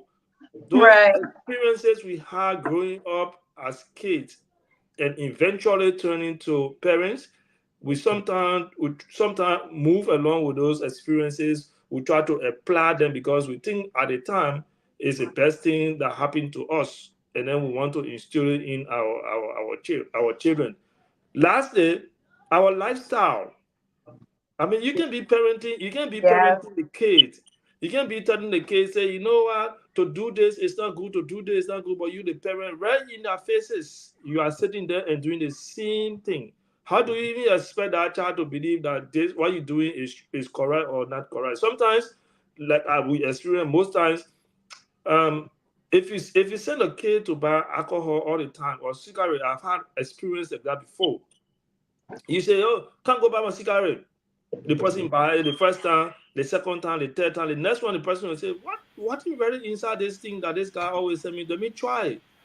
And eventually the person will try it and want to test it, and then that's how they get involved with some of those negative things and off the acts. So I just wanted to flag that out, that parenting is not only the biological parents, anybody can be, as long as And that is how Andrew started drinking liquor. and you see, I think he was 14 years when he started that thing because How big I am when I came into that. yeah. My sister is on the show. She can attest to that. Our parents were very hard on us. Strict, number one. That's my point. That's my point around that single parenting may not be one of the major challenges. It's a challenge, but I mean, we're seeing single parents bringing our kids very, very well, and both parents' kids are disgruntled. They're not organized. They're not even listening to them. So I just thought to how to. Bless you. Thank you. Thank you. That was a good one. Yeah, you hit it round the nail, definitely. Jimmy.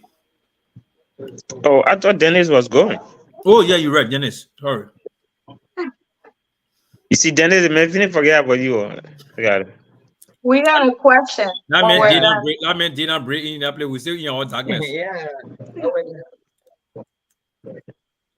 I would not. Those challenges on bringing Brilliant up question. kids. Brilliant For me, question. I would just talk those challenges now that we face when we're talking about Africa and the Western world. It's two different I don't want to put us in trouble with the old man and the campaign. The way African parents bring up their kids is so different from how the Western world bring up their kids. Because in the Western world, there are so many rules, so many laws that there that govern the kids, that make the kids nowadays. They are very they don't have good upbringing and make the parents so afraid to do what they want to do. When we're talking about Africa, your parents, your mom can beat you, your auntie can beat you, your uncle can beat you, anybody can whip you, and nobody going to call 911. But in the Western world, kid get it right to call 911 and tell 911 that my mom just yelled at me. And that mother is in problem. In Africa, that can never work. So African setting and the Western setting is a big difference. So I think that's another topic by itself over there. But when it comes to the kids upbringing, I think we as parents we should be like a role model to the kids. That's why whenever I'm before my kid, I try as much I can to exhibit a good character that he can look at and say, yes, I have never seen my father doing this. I never seen my father doing this, because he is a boy and he looking up to me to be a great example. But when we look at our present generation, a lot of us don't have no idea what a good parenting system is all about. We just do whatever we feel. We see mothers leaving a kid at home and going to nightclub, coming back in the morning so drunk. Father leaving at home, going to a bar and drink all night and come home and so drunk. And the kids are looking at these things, and what they see is what they copy. So we have to be careful on how we want to bring up our kid. If we say drinking water is not good, don't drink water before the kid. But now we see parents, the kids are sitting right there, like where I stay. You see parents sitting right here, the kids are there, and then the parents are drinking right there. They're looking at the kid. The kids seeing the parents drinking. So when these kids come up, they will become alcoholic too. Yeah. So you see here, that's why the Bible said, train up the child in a way that he should go when he is old, he cannot depart from it. So that also refers to us as parents, that we have to show a good example. We have to be a great role model. But one of the key factor challenges to bringing up the kids nowadays, I tell you, we as parents, a lot of us are not a good role model to our kids. And I can assure the next generation, in the next 30 years, the next generation to come, we has no good knowledge on what parenting is all about. We're not even cared about what parenting is all about. Do what you feel like doing when they grow or whatever they want to do, that's it, it's finished. That's how it's going to be in the next 30 years. So we who understand what a good parenting is and the challenges that involve with it, we have to deal with it right now and make our kids understand and make them to grow up properly. Because if a society will have a brighter future tomorrow, it starts right in the home. So if the home, the family is not really taking care of the kids, not giving them a good upbringing, and not conquering these challenges to help the kids to become better, I'm telling you, the next generation will be super nasty. Why? Because it is a failure on our part today to deal with the challenges to help these guys have a better future and make up a good future leaders for tomorrow. So these challenges, we have to deal with it. We have to practice it. We have to show ourselves as a good example to our kids so that they can be a good example to their kids as well. So that's my contribution to this. Thank you, guys. All right, Dennis, thank you. Then I have to make sure you stretch that. All right, thank you so much for that contribution. You really said a lot of great things over there. How about you, Jimmy? All right. First of all, let me go to Salome's question. She asked a question Oh, no, about. no, no. Let's finish that round, then we'll go ahead and address the question, please. Oh, okay, that's Yeah. fine. Well, you hear your sister, Salome. So No, Um, because Salome question is kind of like addressing the tips and stuff to give. So I want okay. us to kind of keep it along that, you know. Oh, okay. All right. So, one of the many challenges in parenting is the lack of the inability, not the, or the lack or the inability of a parent to provide the needs of the child. The Right. inability of the parent to provide the needs of the child. You know, some children don't regard their parent only because the parent cannot give them what the other children parents gave to them.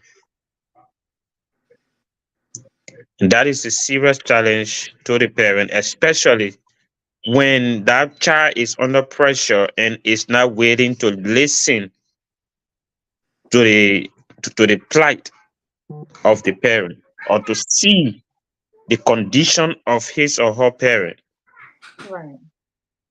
And that child, such a child, is difficult for the parent to deal with in the home. And that is the cause of most of the early, pregnancy, teen pregnancy, especially in the female. You see? So, as a parent, as a parent, when you are not in the position or you don't have the capacity to provide the needs of your children or your child, it's a serious challenge. Right. And we see this a lot of time, in our African, in our African, Can someone mute themselves? we see this a lot of time in our African setting, especially in Africa. We have poor parents who cannot even pay to send the child, or the children to school. Right. It's a serious challenge. Unlike in the America where we are, or other parts of the Western world, where they have government subsidy for children, that helps parents. What's that, Jimmy? Yeah, appear like you're not monitoring Jimmy again. I'm monitoring. you No, know Jimmy just started talking. What was that? uh, The second round was 1 minute each. on, Oh, on but other people But he's took making a longer. good point, though. I think that is Yeah. important.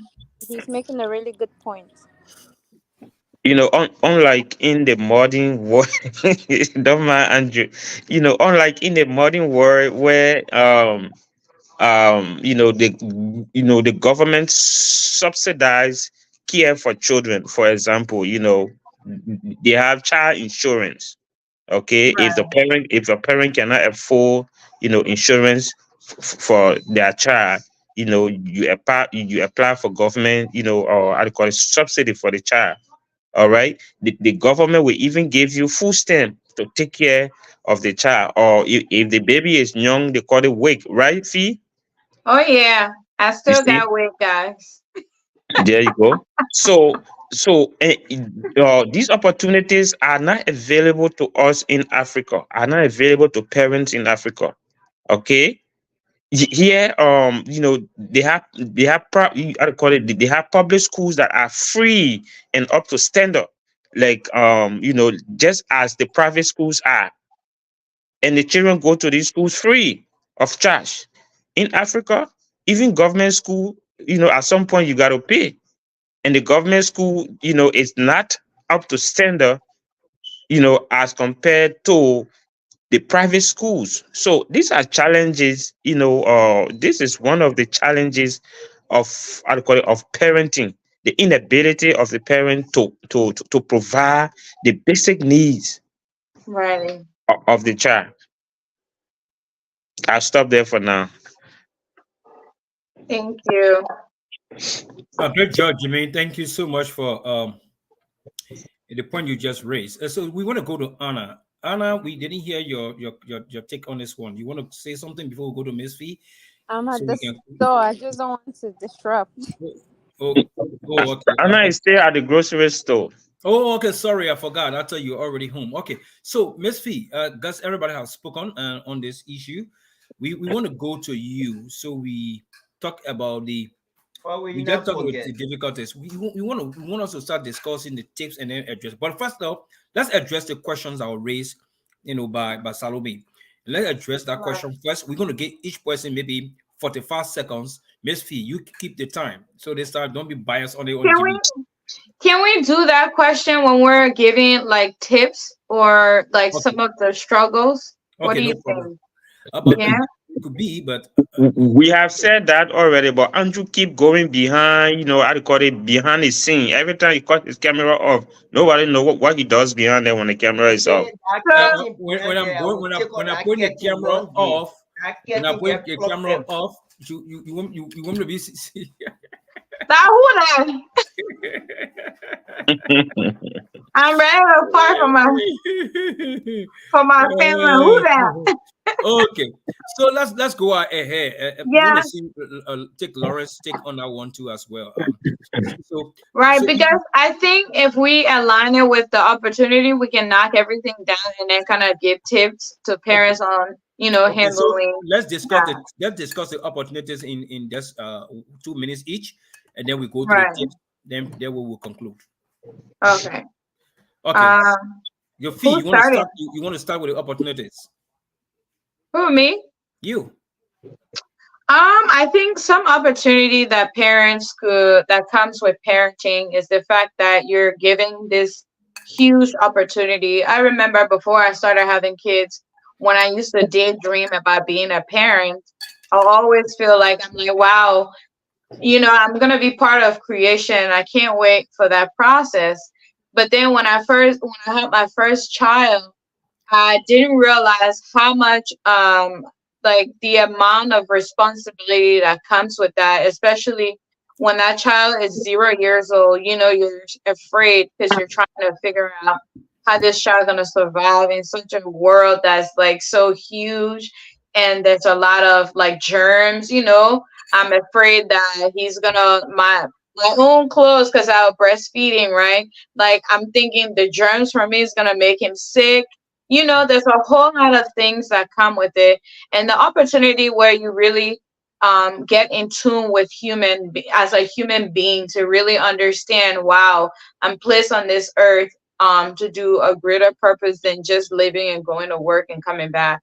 Because back then, before I had children, honestly, I could care less if the world fell. Like all I wanted to do, make money, travel, have fun, and come back home and do it all over again. But then now you start to look at the world in general. Like I think that's the opportunity that becoming a parent actually gave you. You see the world in a different scope, and then you want everybody to do better because now you have another human being that's in the world. So if I was going to add, I was just gonna say something here that I think a lot of family or parents in the Western world in general, right? The goal is we want to balance career and family. And that's where I think parents really need to understand what's important. Yeah, you want to provide, but creating a human being that's going to actually that's going to live the legacy of you.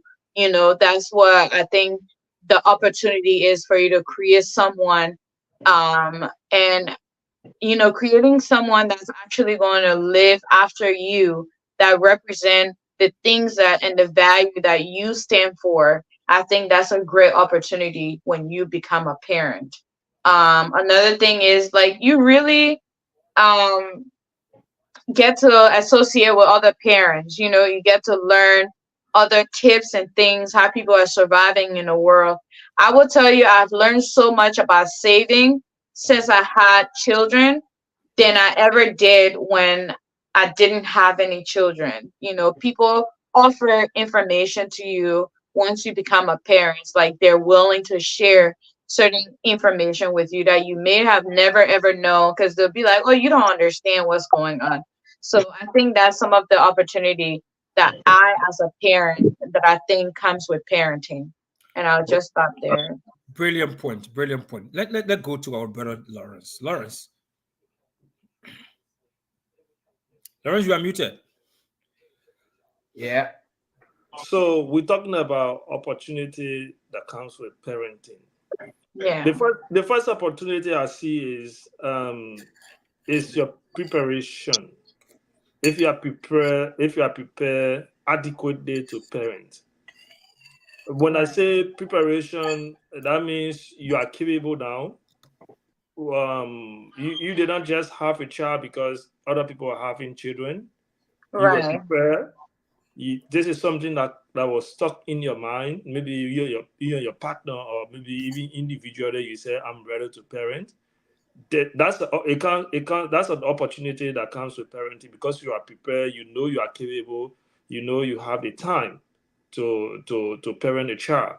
The second opportunity I see there is, Fee talk a little bit about it, is about our environment, our friends, people who live with, people who have previous experience. We tap into their experiences to make sure we provide better parenting to our kids, because there are times we consult people, we ask them questions when it comes to taking care of our kids.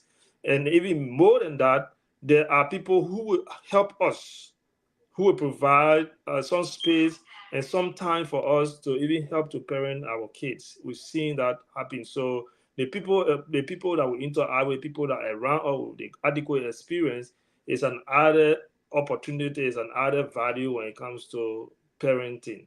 And then moving forward, there's a wise saying that says, education commences at the parents' knees.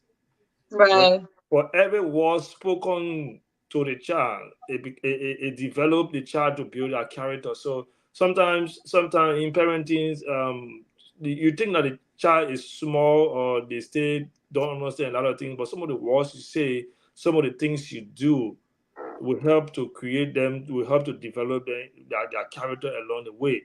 So one good opportunity is, if you already understand yourself, if you already know what you stand for, you know what value you have. Because there are times, on many occasions, people will have kids and then just dash them. You don't even see them. They don't know where they live. They just leave them like that. So that's why I emphasize about preparation along the way. You should be prepared. As much as you are prepared, it's an opportunity for a good parenting. Thank you. Brilliant. I mean, I like how the show is going. I'm reading some comments on my page, and they are great, brilliant. What's his name? Dennis Bacon. Where are you? Hey, guy. Andrew, they may finish now. Okay. So we got two great questions from Salome. I'm excited to actually cover these. These are great. Okay, Jimmy, let's go. That man in China, that man he made it now already. Jimmy, you are muted. Yeah, okay. The opportunities. Andrew always coming with the attack. Yeah. So, how many opportunities? One or twice? If you can discuss two just in within the scope of 2 minutes, we would appreciate that. Okay. Let my time start. Your time starting. One of the opportunities in parenting is that you have, as a parent, you have the opportunity to produce your kind. I like that. Well, Dennis laughing.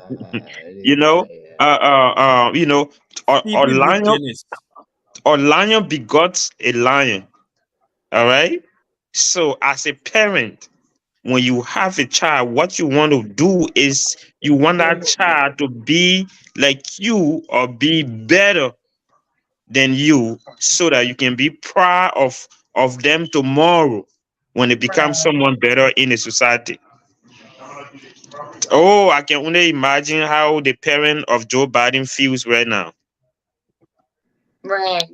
because they have the opportunity of making him to be, somebody that society can be proud of, and that they can be proud of. And today, we all know who Joe Biden is.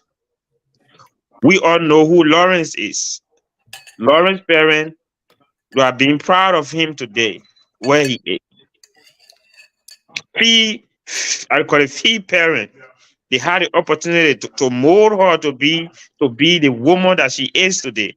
So I'm sure they are proud. I hope so. You see, Me and uh, family member, we are proud. I, Oh, I thank can you. I can say the same of Andrew.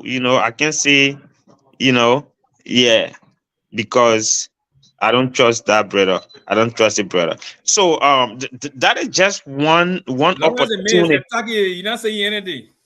That is just one opportunity, in parenting, that you have that one opportunity to produce your kind, or to produce someone better than your kind, better than you. We got Okay. some great questions. Go ahead. Sorry.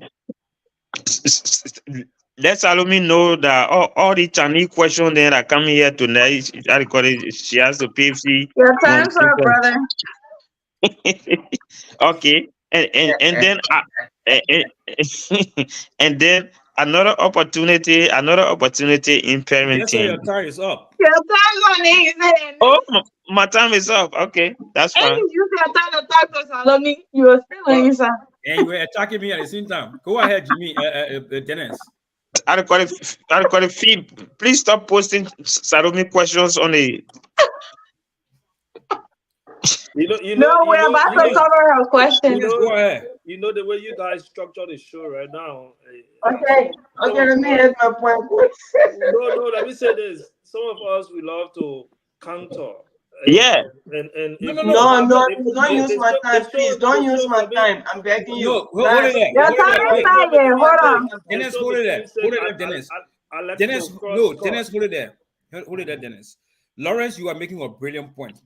We are not refusing for people to counter or come out with a rebuttal on certain key issues when people profit. But if you have a counter or a rebuttal on something when someone stress or point, you just let us know. You say, I want to come out. Can I come in? We allow you to do an interjection or so or come with a rebuttal. Right. Yeah, so That go sounds ahead, good. Dennis. So if you have, so after Dennis, if you have any counter, Yeah, of course. you come up with it. To Jimmy's point. Okay, that's cool. You're too bully. Fine. Go And ahead, to your Dennis. and to your point too. Oh, look at it. Dennis, Oh, go you say ahead. look at it. Yeah. these people are still talking. You guys should have my time back, okay? Because these We'll people are still we'll here talking. Your we'll time give you 10 hasn't seconds. started. Go ahead. It just started. Okay.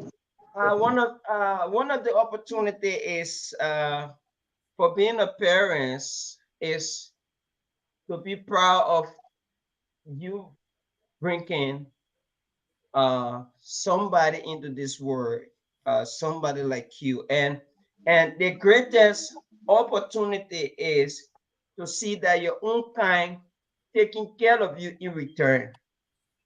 All right.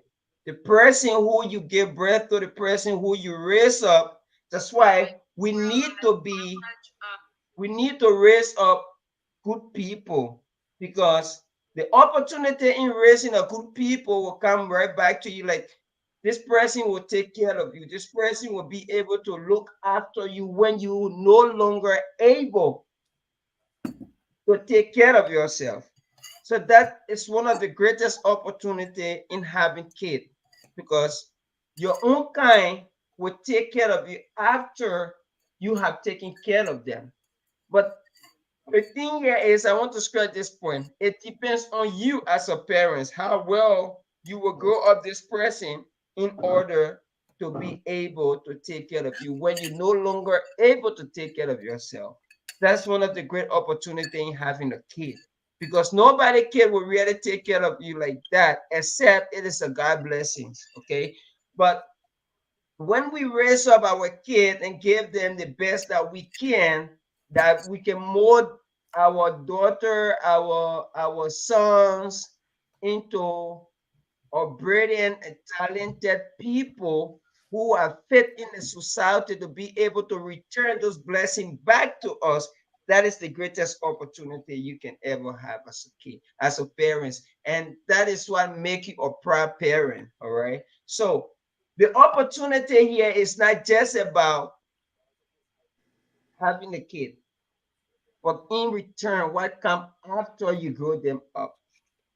30 That is seconds. the greatest thing. And one of the things as a parents, one of the opportunity that you have is to be able to hold yourself back. Now you are no longer you. There are certain things that you used to do, you can no longer do them. And that will also save you from a lot of things. For example, spending How many minutes Dennis got? without Dennis thinking, have because when you're 15 not a seconds. parent, you can spend anyhow you want to spend. But now, when you become a parent, you have to think twice. That's one of the greatest opportunity that it gave you as a parent. It make you to think more critically than when you're Thumbs not a up. parent. So, Thank you, Dennis. Your it time make up. you to have a self-care, Thank you, Dennis. Thank you, End your Dennis. self-discipline, statement, Dennis. My and man, it see make your you to time is put up. yourself in the position that you have self-respect. Because Thank you, if you Dennis. doesn't have these Dennis, things, Dennis, thank you, when thank you, thank you. when you don't have When the Dennis, your congregation time starts is saying up. amen to the Thank pastor, God. Thank God. Did I finish? Okay. Thank you so much, Dennis. Okay, Lawrence. Before your rebuttal, I want to look at one key issues for we all could discuss. Now, in parenting, we talk about the opportunities. It make you emotionally attached to the child. Yeah. You get emotionally attached to that particular child, given the circumstances surrounding how you brought the child. It make you more prouder or make you prouder than a father, a parent. Because you will see, like Jimmy said, you will see your kind. You will see your kind in that child. Once that child grows up and the discipline being instilled in that child is being shown and is being exhibited in the outside world, obviously, that's an opportunity for you. But the key one I want to stress is that you have that emotional relationship between you and the child attached to the child. Some parents, where they train, they bring the children up, but they're not emotionally attached to the children. And that someone's they have to do with and Lawrence says something here again. I want to go back to it quickly when we're talking about the challenges. He says something that when it has to call parent and child conflict. Right. Lauren mentioned where when confusion between you and your father or your mother is a parent and child conflict. When that conflict is existing between a parent and child, obviously it will be an issue. It is a challenge. But when you are emotionally attached, you see, that's the flip side. The emotionally being attached to that child is the opportunity. But when both of you are not emotionally attached, and you, the father, or you, the parent, and the child, you have conflict. Obviously, it is a challenge. So I want to pause there, and then I want to listen to Jimmy, not Jimmy, but Lawrence. He said he had a rebuttal on me, and at the same time with him. So you get 2 minutes to review. you just joined Jimmy and Dennis to talk about producing your kind. And there where I want to Dennis begging you to add him back again. I and tried to, but it didn't. He gotta try again. Let him go out and come back. Yeah, Dennis, try again. producing your kind is what got me attracted to come up with the point I want to make. Okay, go ahead. So because I heard Jimmy saying it's like producing your kind, Right. making a person to be who you want them to be. Yeah, but let me further expand on that one before you come for our legs. When we talk about producing your kind, probably we need to explain it for our own broader understanding.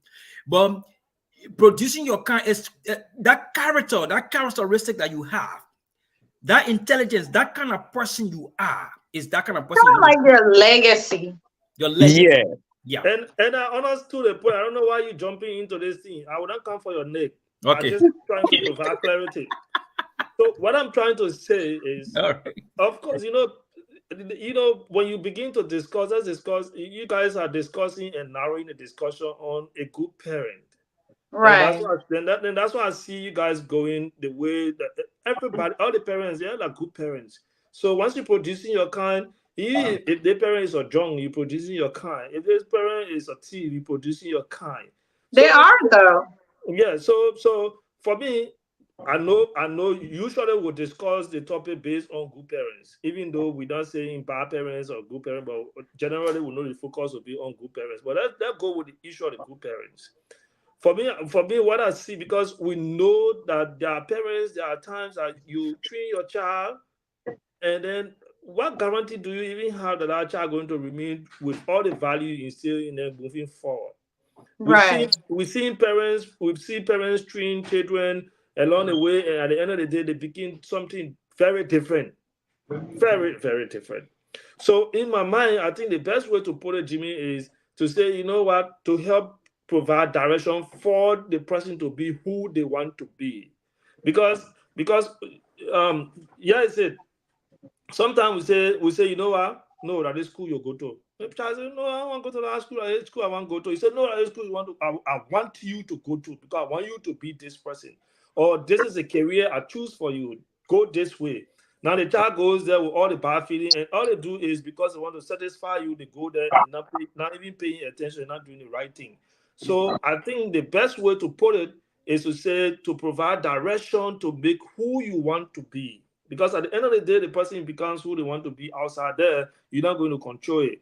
Right now, you say you'll be a mathematician, you focus, and then the person go to school, whatever they do there, when they get outside there, after the age 18, and they become to be men on their own, they become something very different. And then at the end of the day, you get disappointed.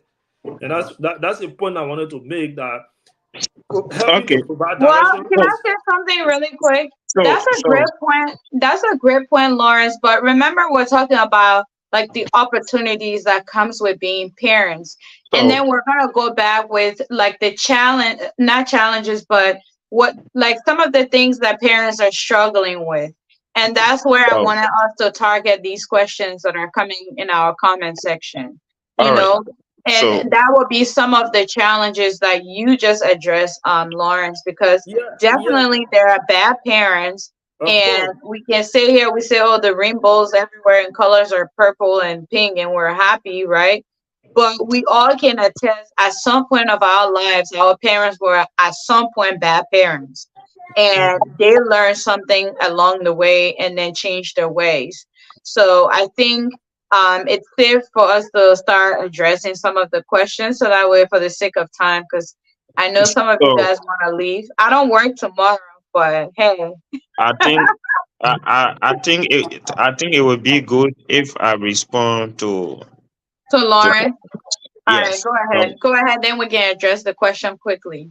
I like the debate, and Lauren did not shift too far away from my point. But the only thing is that maybe he did not understand the context I was speaking. I spoken. Uh, Right. when I talk about producing your kind, I'm not saying if a father is an engineer, he has Mm-hmm. to, I call it, he has to force that on a child to become an engineer. We are No, we are talking about we are talking about the character wise. That what we're talking about. character wise, Right. No, no, you see now you're making the debate worse. But it's the every same too. parent. Yeah, I agree with Lawrence. No, but Lawrence, Yeah, Okay, you're making the debate Lawrence, worse. okay, we said we're looking at holding okay. holding everything No close to bad parent, no bad comparing. parent, no bad parent want to raise another child that will be bad, that will be an That's not true. I embarrassment to disagree. the society. No, no bad parent will want that. I Okay, disagree.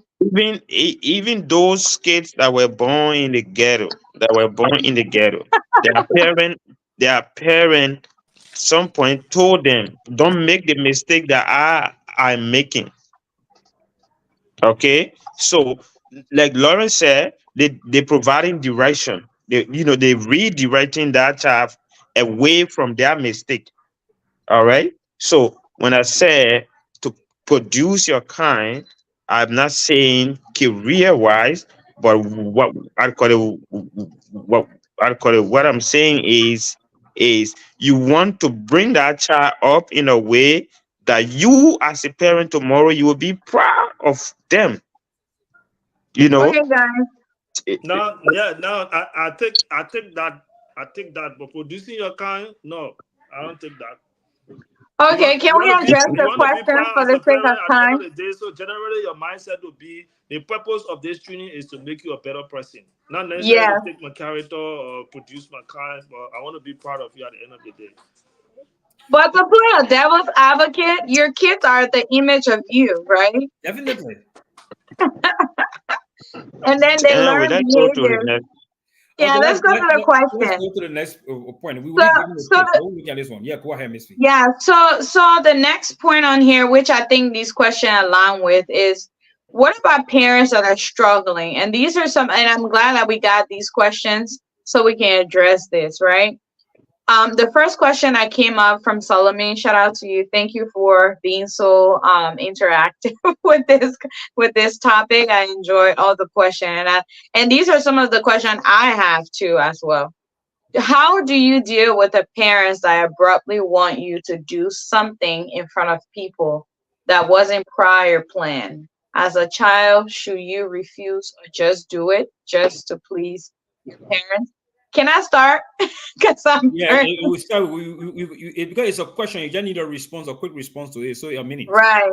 So to answer that question, because of the culture where we're coming from, I would say as a child, do it because in front of the everyone, so it comes, you don't come up being disrespectful. But after it is done, when everything's over, I would say it's right for you to pull your parents on the side and have a conversation with them. Not confrontational, but just address the issue and say, hey, I know you're the adult here, but I would like us to address certain things because this didn't go right with me when you did certain things. And I think as a parent, if you're struggling with your kids, being outspoken and things like that, the best way to address it, if you don't like the question, is not to answer right away. It's just wait for a little time when you have kind of like reviewed that concern that child brought to you, and then go ahead and address it one-on-one with them, why those things happen, and change from there. That would be my way to address that. Great. Lawrence. Yeah, I think sometimes you see somebody talk about creating that bound between the parents and the children, creating that parental feelings. It's very key. It's very important. There are some kids who, when they see their parents coming, they get afraid, they run away, they hide things, they hold it back. If you do that, you're not doing the correct thing. What I think that you need to do is half a time that the kids, that my daughter can always tell me when somebody tells her your daddy coming, she said, no, that's my daddy, I'm not afraid of him. Yeah, and I appreciate that she says that because she only respect me and listen to what I tell her, but she's not afraid. So because she's not afraid, she will tell me what affecting her and what's not affecting her and how she feels about things. So it's always important. Like here in my home, we have meeting, we talk, we ask them, what's happening? Why are you feeling this way? And one of the things is I have tried as much as I can to always let them know, you know what? The rule in this house is if you don't ask, don't take. I want to go back to what Jimmy said in the Walmart thing. If you begin to do that to your kids, say, hey, if it's not for you, or if you want it, ask. Otherwise, you're not going to take it. If you begin doing those kind of things, I think part of the tip is tell them, be exact, lay the rules down, and always remind them about the rules. Right. And that, you guys will be okay. Like for me, my kids, they everywhere, whether I'm there or not, they want something because they're used to them, they will ask. Whoever is around, they're not going to take it all by themselves. They will Right. ask. Yeah. That's a good one. You mean? Yes. To the question. Are we answering Salome's question? Yeah. Yes, the question on there. How do you deal with with parents that abruptly want you to do something in front of people that wasn't prior plan. As a child, should you refuse or just do it just to please your parent? Well, it depends what the parent is asking you to do. All right. So if you are not planning to clean to clean the yard, and then your parent have an abrupt guest that is about to enter or is coming or is already there, and then maybe that wasn't planned. But cleaning yard should not be A it should plan. not be a playing thing. It should be a daily routine. Right. It should be a daily routine. Yeah. But what if it was not scheduled to be done at that particular time? I'm just creating a scenario, Andrew. Okay. It is a daily routine. So the fact of the matter is a daily routine. Whatever not scheduled at a particular time, you make sure you should do it because you don't know when it gets going to come in. Okay, so what other scenario you want me to use? I don't know. You can decide, but I'm saying you with that. Okay, so don't dictate to my scenario. Let me use it the way I feel fit. I just want to caution you there when it comes to on that because we're talking about team was not playing. So if you cleaning yard, bring a scenario cleaning yard is a daily routine. You want to bring a scenario or analogy on thing that that when we talk about planning, something that will come out abruptly that is not even part of your schedule. But cleaning house, the yard is a daily routine, if I may. So you can bring another analogy in down to if you want to bring a debate, you go. I'm not here to please you, my man. I'm here to discuss issue. Yeah. So let me go by the way I think I can best answer the question. Okay, go ahead. All right, go ahead. So if cleaning the yard will make somebody understand where I'm driving at, I will use it. All right. So if you are asked to do it, because I don't think your parent will ask you to do something negative in front of the guests that wasn't planned. All right. So I would say the best thing to do is to respect your parent and do the needful. If you have any issue when the guests leave, you can address that. But you cannot refuse and disrespect your parent in the presence of the guests. All right. Whether it was being done or how do you call it, to prove what people call R7 or stuff. Yeah. But once your parent asks you to do something, whether abruptly or unscheduled, as a child who lives in our house, who is still under the jurisdiction of the parent, as long it is not against the law, I would say, Salome, respect your parent and do what they say they would do. If you have any reservation after that, engage them. Oh, mommy, why you have to make me do this? I call it when the people were here. Why couldn't you let me do it? Let me know first before they got here. Then they will address that. So that is my answer to that question. So thank you so much, Jimmy. If I may attempt to answer that question, is everyone else say everything? Everybody's saying almost the same thing, right? But thing I don't think in my mind your parent will just ask you to do something abruptly, in the thing. I think once it is a daily routine, I want to come back to that word, or it's a routine, it's a household routine. You have to do it. But like everybody will say, you don't have to refuse whatever your parent tells you. If you do, then obviously to me you are disrespecting your parents in front of his guests, and that way we exacerbate the problem. And at the end of the day, your father, or you the parent, Yeah, like good English, like good English, Andrew. yeah. At the end of the day, it will bring what Lawrence talked about today: conflict between the parents and the child and the parent.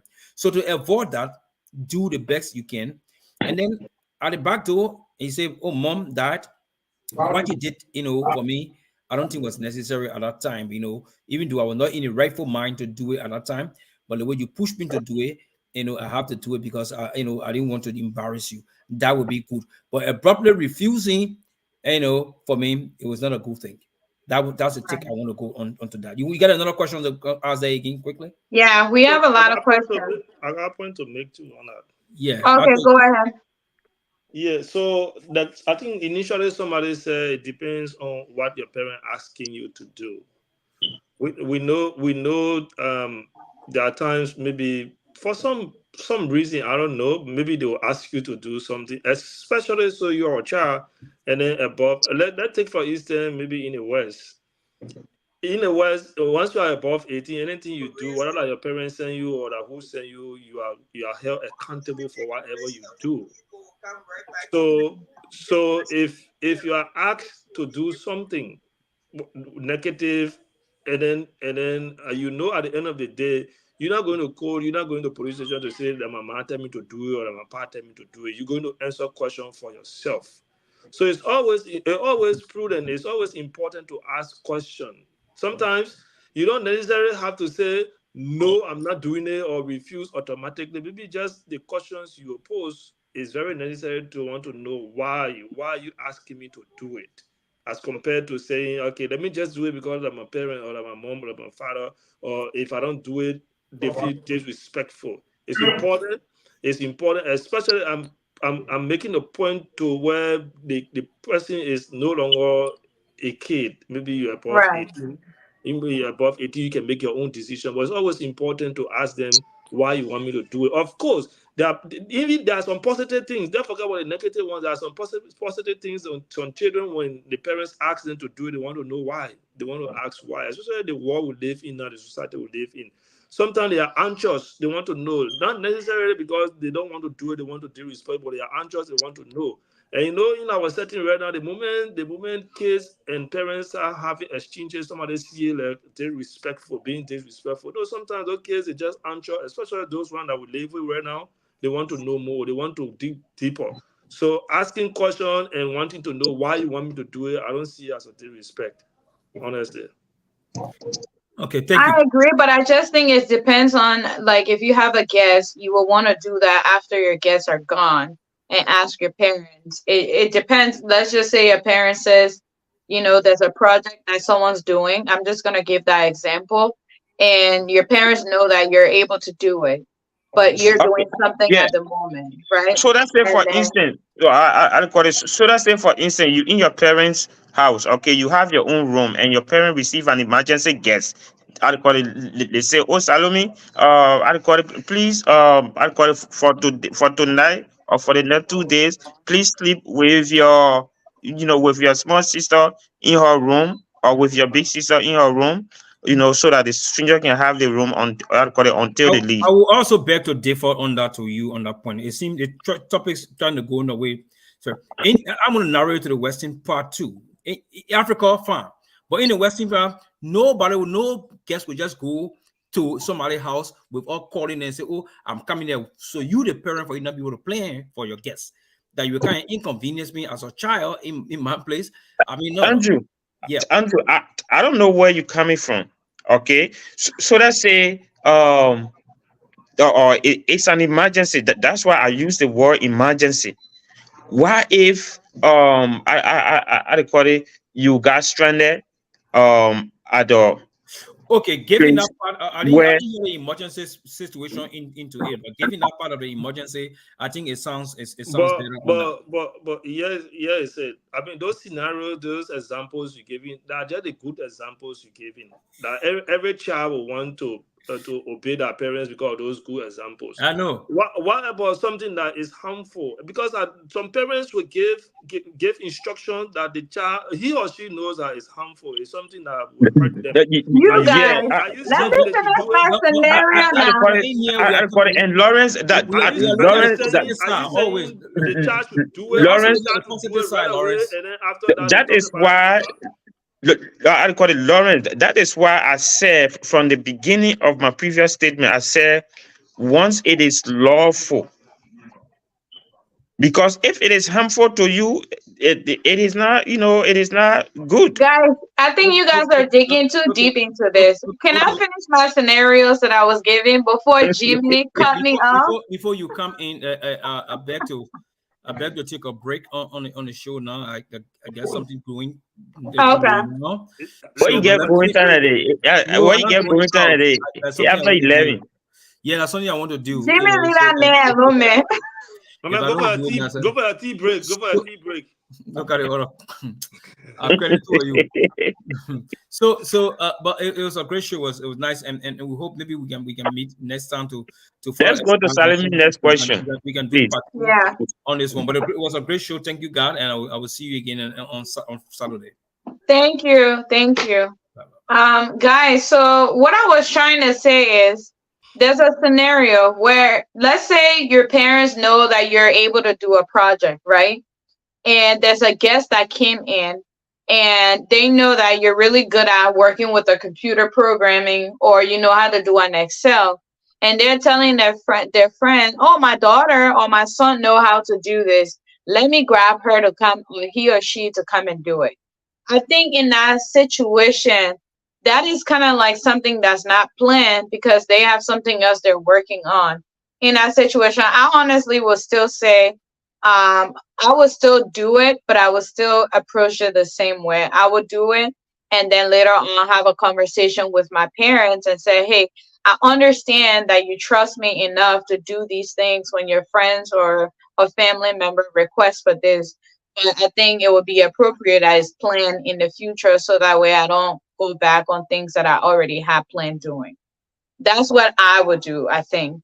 But the next question said, as a parent, what are some steps you can take to support your child emotionally and social development? Should the parents be more violent at all times? Oh my gosh, that's a scary one. Who wants to take it first?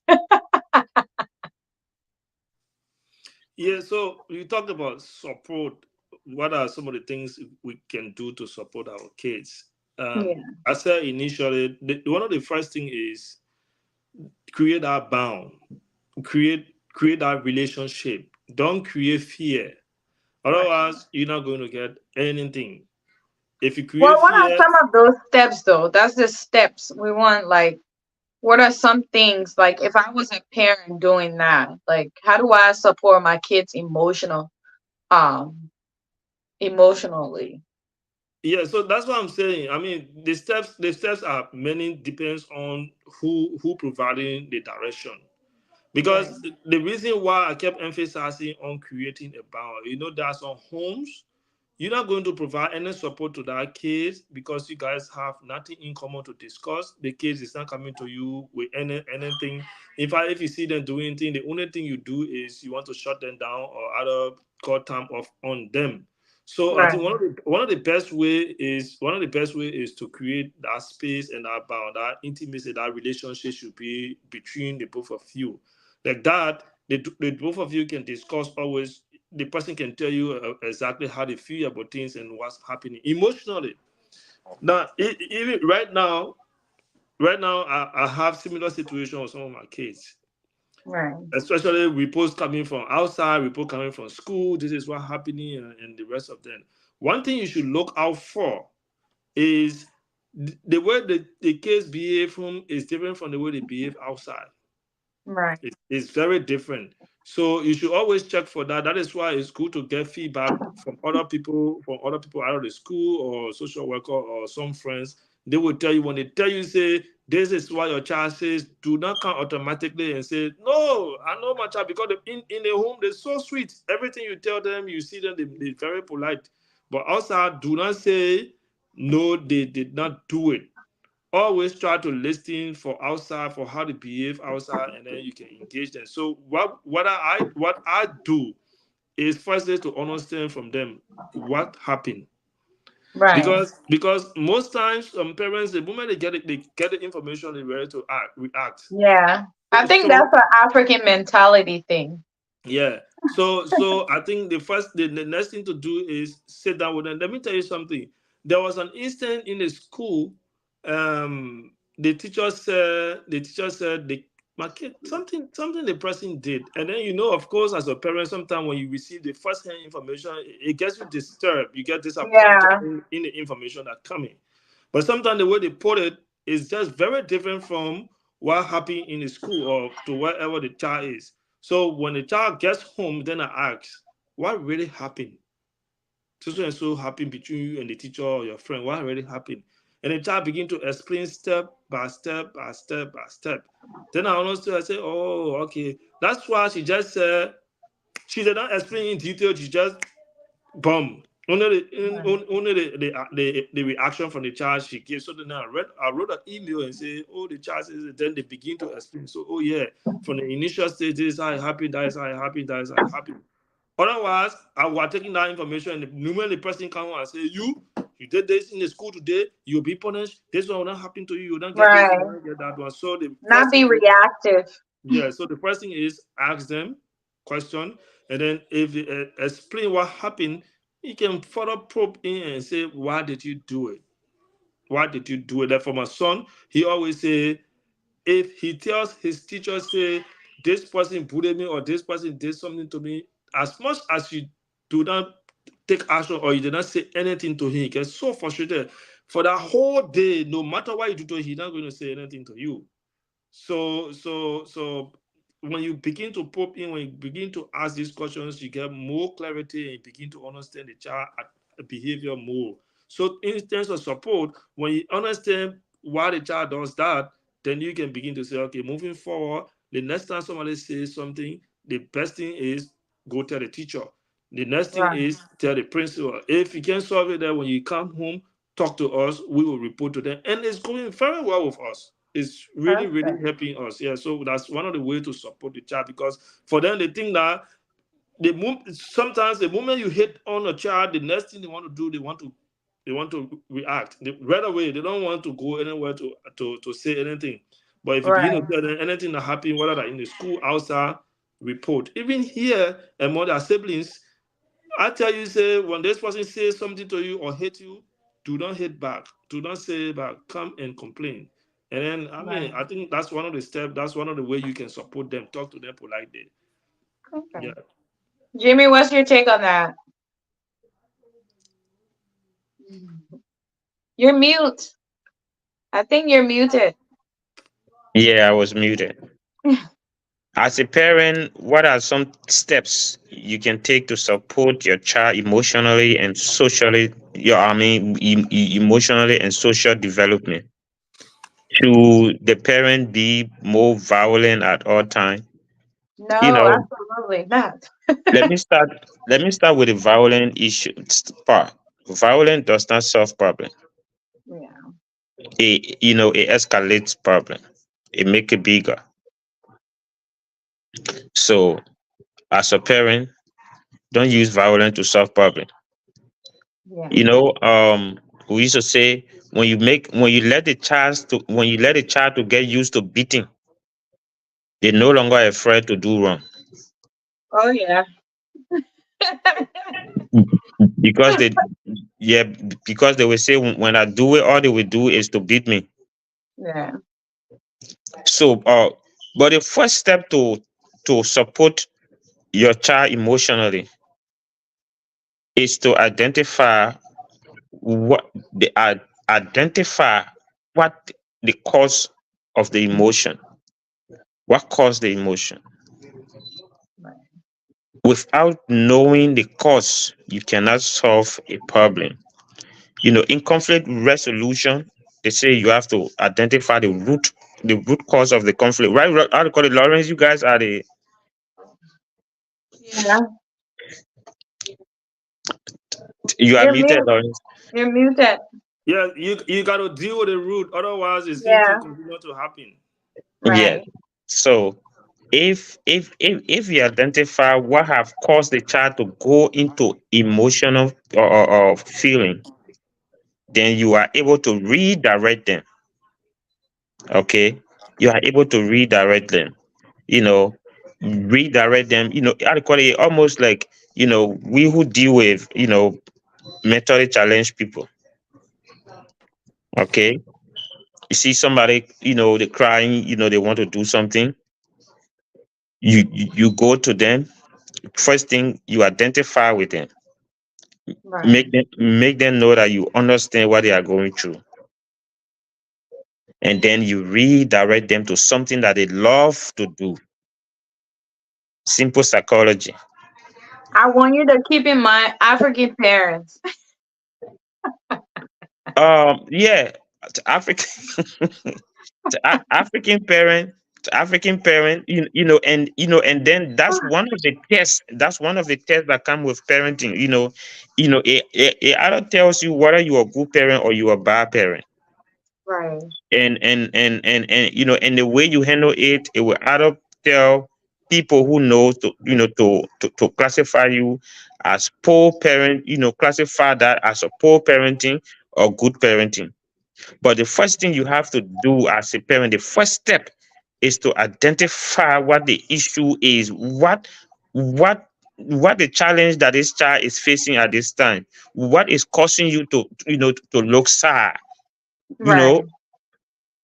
know, how was school, how is this, where did you go, what happened.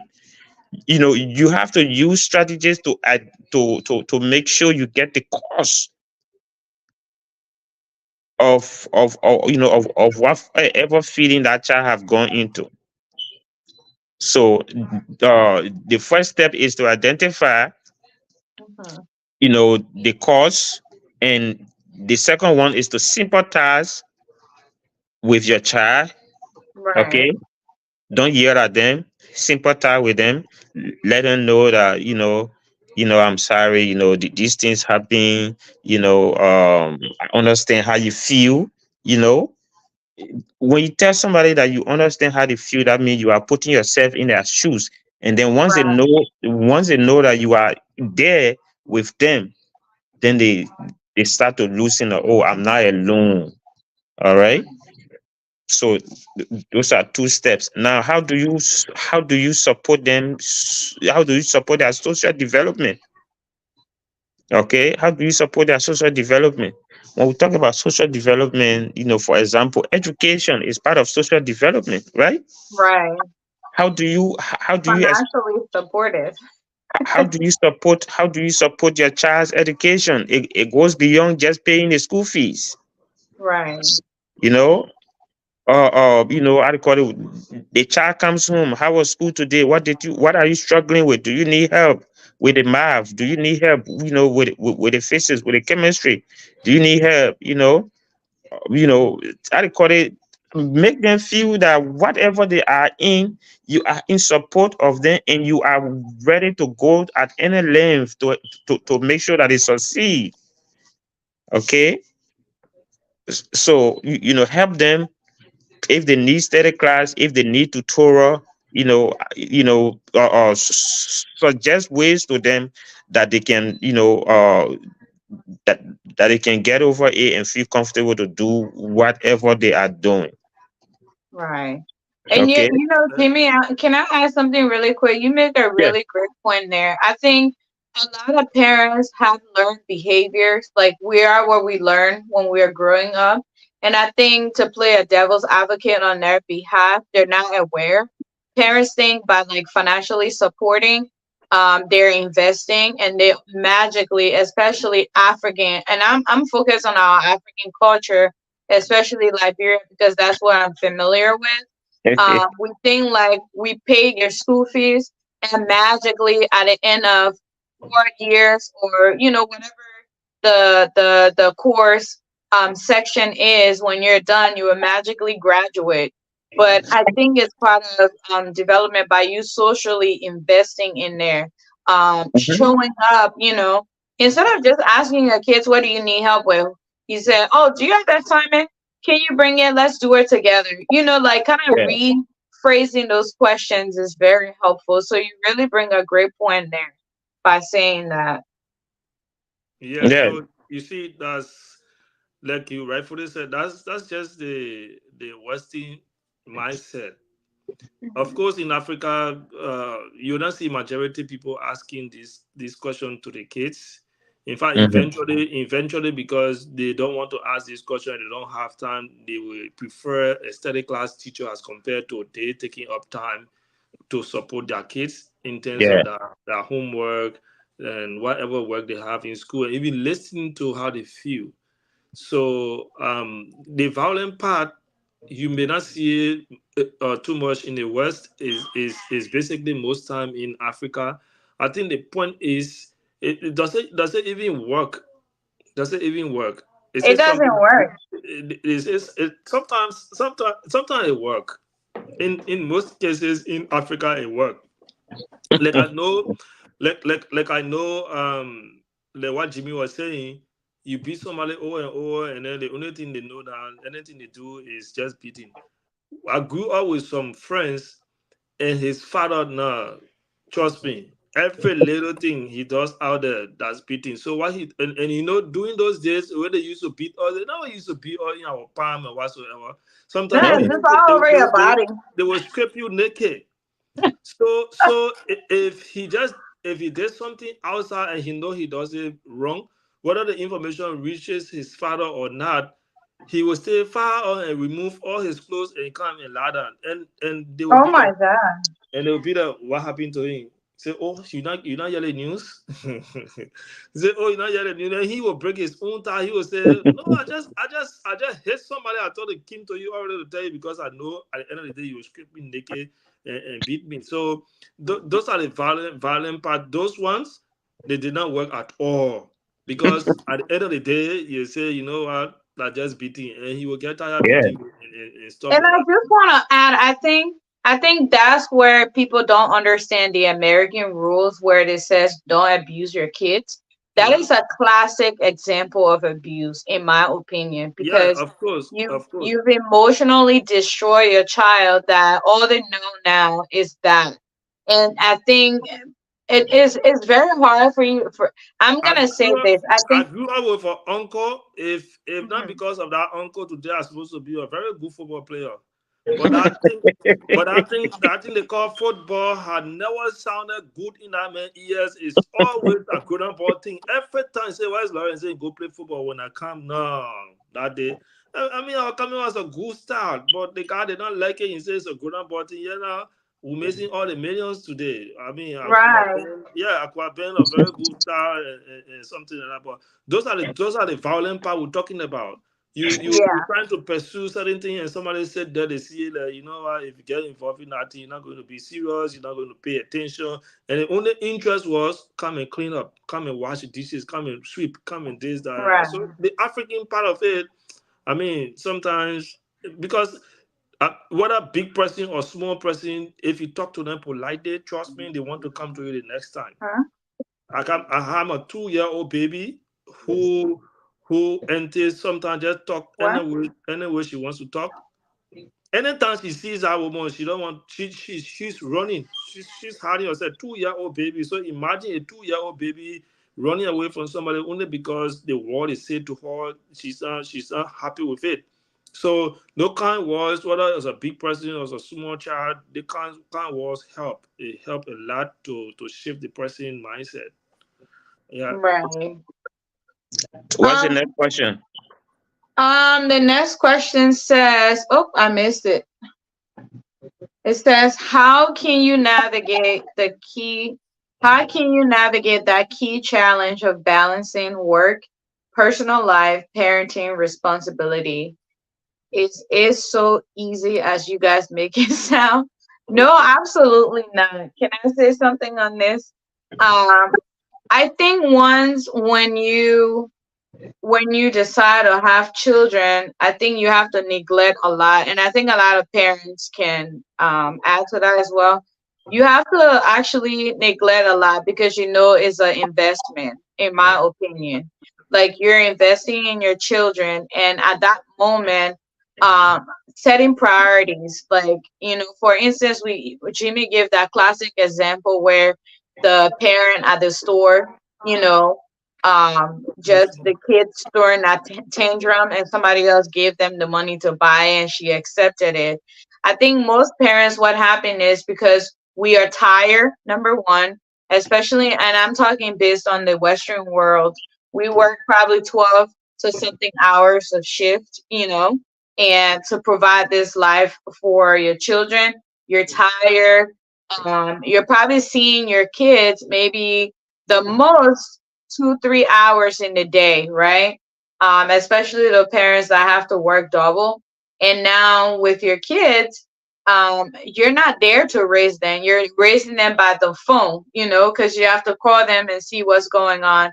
And it's not that some parents want to do that, but that's just what life is at that moment. So it's not easy, but I think having two parents household really has its advantage, because if you both work together and you're on the same page, it sounds as easy as it can be, but it also has this challenge. I would say for us, especially thinking about babysitter, you got to drop the kids off, and if you both don't have a job that is very flexible, it can be very, very, very, very hard. So I would think how you can balance work life is like having that extra support system, which is either your partner. And if you don't have that partner, if you're a single parent, I think having a community like your parents or your sister or colleagues or organization, I honestly think parents in general should be part of an organization that has a community that support kids, especially in the US, not financially, but like that if you're running late to work, if somebody's driving, their kids go to the same school, you can, carpool with them, and those are somebody that you trust. So I think balancing that and setting boundaries for your kids and having a structure and following it it helps family. I would say for me, like creating our structure. I remember when my son was baby, I would tell people like I try to get my kids to go to bed by 7:30, 8 o'clock. And they're like, oh wait, when he reached certain age, you will stop that. And I think that's a stigma that everybody has. It's not true. If you stick to that and you create a boundary where you both stick to it, it works. Because right now I can tell you, once it's 7:30 in my house, my kids are ready to go to bed. My son, he's 3. Once we get him ready, he'll walk to his room and go to his room by himself to go to bed. So I think it's like when it's setting priority and having that partner, or even just you working along and just being consistent with it. I think that's what kids need, in my opinion. That's how you balance that. So I will let you guys take on that. Yeah, and let me just continue with the last part you said. Mm-hmm. And those are when I initially talk about cultural value, instilling cultural value in the kids. Those are some of the things we talk about. Have rules and stick to Right. it, and Yeah. stick to the rules. They don't like it. The kids don't like it at all. They want to be up all the time. And for me, because doing school days, the latest that mean maybe you guys have something else doing or went out. The latest you guys should be to bed is 8 o'clock. Eight Right. o'clock, and I stick to it, and I frown at people who don't want to support that part of it.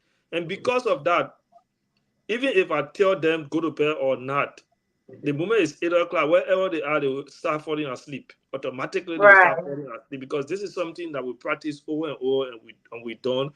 And you remember the last time we were on the show, and then you heard they were up and down, and Right. because it's weekend, sometimes Right. we're a little bit flexible with the schedule. Right. But talking about work at the same time taking care of the kids, and in fact, in a Western world, what happened is it teaches us how to be a better parents. Yeah. In Africa, our duties as parents, we don't recognize it. I We agree. we don't recognize it. We leave everything with the ladies, the women. Or even if the kid is with us and want to go somewhere, you can just go and drop that kid somewhere to the nearby neighbor, or you leave them playing in the yard and say, "Be watching what this person, I will come back anytime." So, and even sometimes we leave them in the house, we go by our business. We don't care. So, Right. in this place we are, I mean, nobody going to tell you what to do. Automatically, the responsibility of a parent, you will come up and design your own strategy on how to manage. I can tell you right now, since this morning I opened my eyes, I have not seen how outside look like, except maybe I spy through the window. Right. I've been very real with you. And it's not, and for me, it's nothing to me. It's nothing to me again because I put it part of my schedule. My wife and I agree that at this time when I'm not home, you be home. If I'm not home, this person is home, and then all because of the kids. And so Yeah. because you know it, and because you guys agree on it, you make it as a schedule. You see it as a responsibility. So it's a huge challenge, but some of the things the way at this time maybe I'm out with my friends, maybe we playing music somewhere, we having drinks somewhere, we listening to music. No, I'm going to deny all of those things because I want to be a good parent. I want to have better kids coming up. So you have to Right. deny a lot of those things. Sometimes it hurts. Your friends calling you, you really want to step out, you want to chill, but because of those things, and you see it as a responsibility, I mean, you're not going to do it. So it's challenging. It's not easy like what you said. We say Yeah, it we like make it's it easy. seem No, it's it's not easy. definitely hard. It's not easy. It's a difficult thing to do. But Right. we put it part of our schedule. We agree to do it. So that's why if you agree to do it and you prepare to do it, then it seems that it's an easy thing, but it's not. I mean, sometimes we are rushing from school. I mean, say from Yeah. work, running from work to go and get there. In Especially when the school traffic. call, yeah.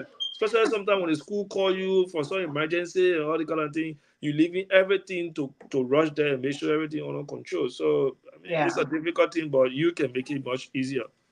Right. So Jimmy, what's your take too? I know we've talked a lot. Yeah, so Salome have asked, some really relevant questions tonight, and Yeah. I want to say kudos to her. Yeah. So the way to navigate these key challenges to balance work, personal life and parenting responsibilities is to ask yourself a question: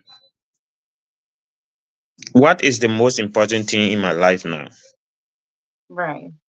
Because you cannot live the same way you live when you didn't have a child.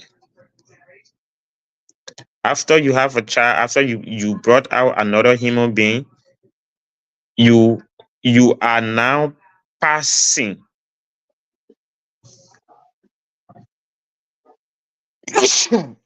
Excuse me. Bless you. Thank you. You are now telling yourself that I'm no longer who I used to be. Like when you become a Christian, right? Yes. All right. So you have to reduce your personal time. That is, if you used to come from work, if you used to come from work 2 p.m., you lay down, you sleep, you go to the club, you move from there 3 a.m., and then you gotta go back to work 6 a.m. You need to cut it off, because even when you are at work, you are still parenting. Right. There's no end.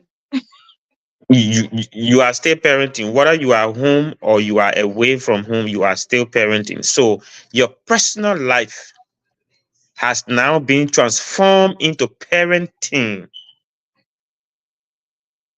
Okay, you don't have that leverage again, because you have a full life that is depending on you, and you have to take care of it. So your whole schedule now is actually between work and parenting. Yeah. And at some point, if your work schedule does not go along or coincide with your parenting responsibility, you may have to change your work schedule sometime. That is, if you used to work 6 to 2 when you didn't have a child, but because you have a child now, you may have to change your schedule from 3 p.m. to 11 p.m., Yeah. because you have to take care of your child in the morning until work time. Maybe you find a babysitter. If you're a single parent, you don't have or you don't have a partner that come home at 2 o'clock or 2:30 to take care of them while you are away. You have to find a babysitter. And that once you get off work, maybe you used to go hang out with, with your friends after work, before even reaching home. But right now, you're going to cut that off right after work. You will be rushing to go take your kid from the babysitter and take that child home with you, and and cater to them, make sure you feed them, you bathe them, and you both go to bed, because you cannot leave the child home and go out, out and about. So you have to let one thing go and take care of the other one. I got it in economics. They say you have to put on the scale of preference. Right. You put the most important one first, and the one that is less important, you either let it go or put it way at the bottom. So it's not as easy as it sounds. Yeah. But when you get into it and you grow in it, then you get adapted to it, and Right. then it becomes fun, because it becomes your normal routine. And anything Right. that become your normal routine, that you do every day, every hour, it becomes part of you, and you start to have fun in it. Right. And just to add really quick, I know some will say, well, you don't have a personal life. Guys, my understanding is it's not that you don't have a personal life. It's just your personal life is now your kid's life. So when you're deciding to have children, that's something that you really have to pay key attention to. Because I know social media will show you all the beautiful pictures of Yeah. kids with their Mm-hmm. family, and especially the whole pregnancy and everything. Don't be fooled. There's a whole lot that goes on behind A whole closed lot. doors That's a that whole lot. some people Yeah. can't emotionally survive it. So definitely as a parent, and Jimmy, you said something about single parents, when you become a single parent and it's difficult, you need to also learn organizations and program in your environment that will assist you to be able to Mm-hmm. provide that proper need for your children or your Yeah. child. So that's another work in itself, because you got to take away from schedule to go figure that out. And Yeah. it's a lot that it's not as easy as it sounds, but In, you in, definitely can get through. I recall it in some communities, in some neighborhoods, they have after school program for kids. Right, right. So you want to make sure you ask question in the neighborhood if they have programs like that, Right. because sometimes the after school program can pick up the kids from the other school, and Yeah. and take it to them, and then you now, you know um from your schedule, you can find means to take them from the after school program to your home. Right. Okay. So And there all, there are. all in all, you don't want a situation where from Monday to Friday your kids will be away for half of the day or almost Yeah. the Yeah. whole day, because Mhm. they need that parental feelings. They need Guardians. they Yeah. need that time. Trust me. There are times they give us hard time. It's tough, but the moment they are not around for 1 hour, 2 hour, you feel empty. You feel something is Oh missing. yeah. You begin to miss them. You like, no, that's You too much. start, like, for me, I go crazy. I'm like, why is the house so quiet? Right. So imagine something that you.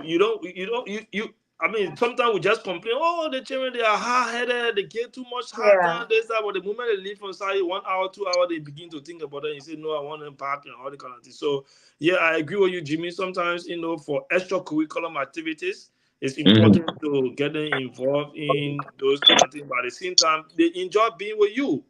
Yeah. Right. They enjoy causing all the noise on you, because the way they will treat you, the way they will interact with you, they're not going to do it to anybody like that. Every minute the person will come and jump on you every time, and stuff like that. And when we're talking, you guys mentioned about the both parents working together. The kids are Yeah. smart. Yeah, they When know. when they see the two parents are happy, they know. Mhm. Yeah. They know. And then at that time, when they see the both of you sitting, when they see movies together, they come jumping on you guys. They kind of want to sit between you. They can't. But Paul is in the room, John is on the TV in the living room, and everybody on the separate side. And they confuse on who to go to. Yeah. They even thinking I go to my mom or my dad, and sometimes, especially for the women, the moment they see the kids coming too much to the dad, and they say, how can take care of them? I can feed them. Like under your Yeah, power, no, right? no. Like under your power, no. The women can always complain when those things are happening. But I mean, for me, it's just your life right there. For Right. there are some things, there are some values that we learn just from taking care of our kids. Back in Africa, we didn't know those things. I mean, I agree.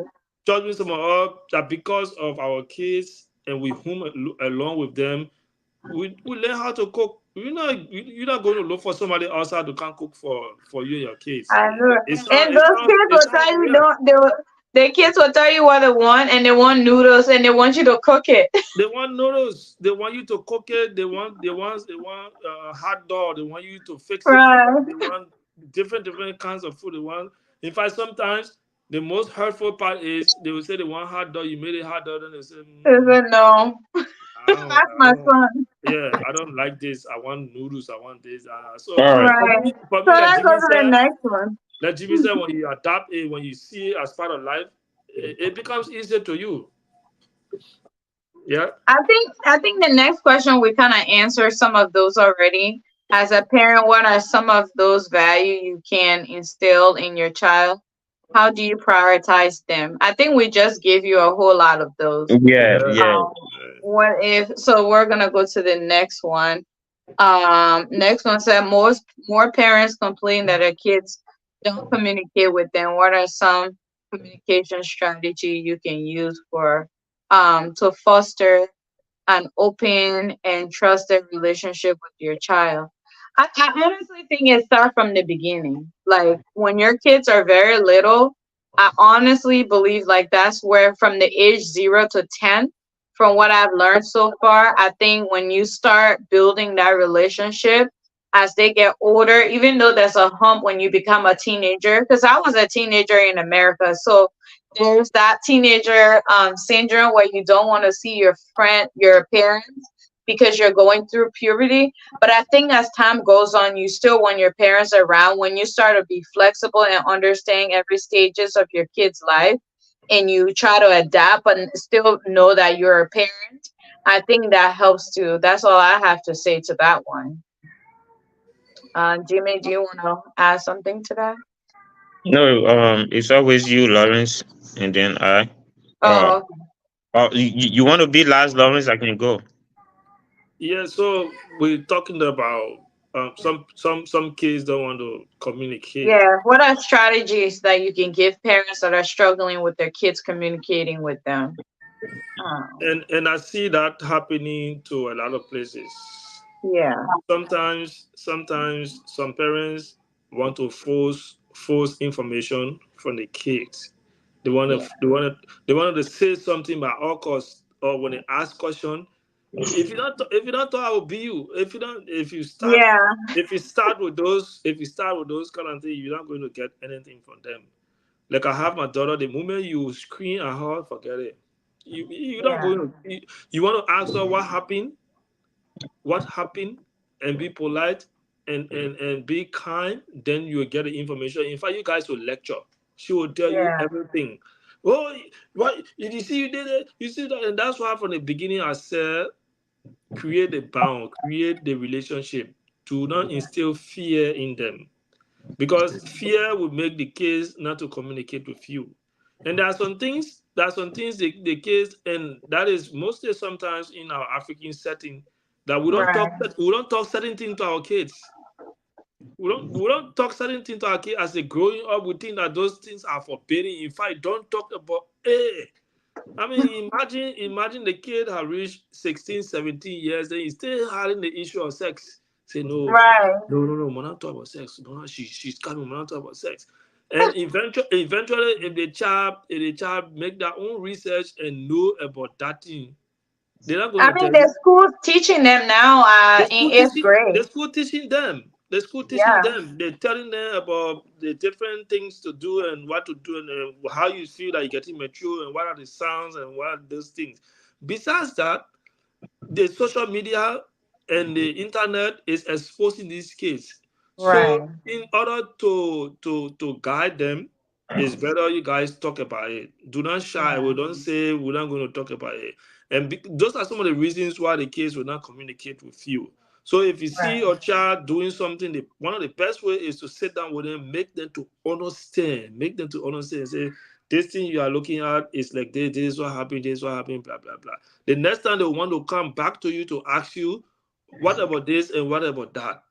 But sometimes I'm gonna admit, sometimes maybe because we can be tired, or maybe somebody make you angry, and the child comes to ask you that first attempt the child makes to ask you a question, and you scream and or you did not answer. Trust me, the next time they're not going to come back to you. Yeah, they will just Right. start to they will just start to make their own research and say, because when I go to mommy or I go to daddy, they don't say anything. So I will do Yeah. my own research. So be open. That's one of the steps. Be open to always talk about the concern they raise. You're talking together. Or sometimes based on their age, throw it back to them. What do you think? If they Right. question, give it back to them. What do you think? If they give you answer that is unsatisfactory, work with them so you guys can understand it better. But I think Right. these are simple ways to make your child communicate with you. And my daughter just read on the 2-year-old right now. She just told me, say, Daddy, are you going to buy me cake? Her birthday is 6 months from now, and she asked me for birthday cake. So imagine, so I have to pause when I say, yeah, I'll buy a birthday cake and I will bring it. And So she's gonna remember. yes, she's going to remember, but those are the way you keep the communication, because the next time she will come asking you promised me cake. Why is it? Yeah. Yeah. So sometimes, even though sometimes they will tell you lie to them, but just say something that would make them to feel good and be happy. Yeah. So Jimmy, the show Yeah, got longer than we wanted it to be, but I'm enjoying the questions. yeah. So I think the answer from this question was previously given Right. by Lawrence. You want to create a bond as a parent. How do they do that? How does that look like? What does it look like? Create a bond. Make the kids your friend. Yeah. I don't like that word, friend. No, when I say friend, that's just openness. Make them to be free with you.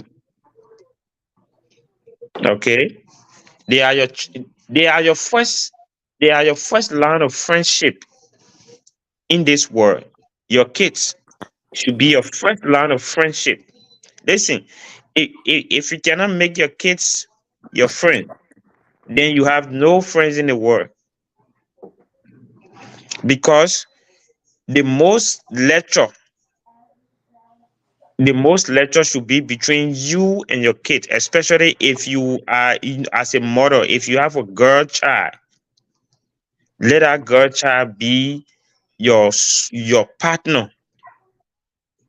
you Right. know because it's always say girls children and their father business, and boys children and their mother business.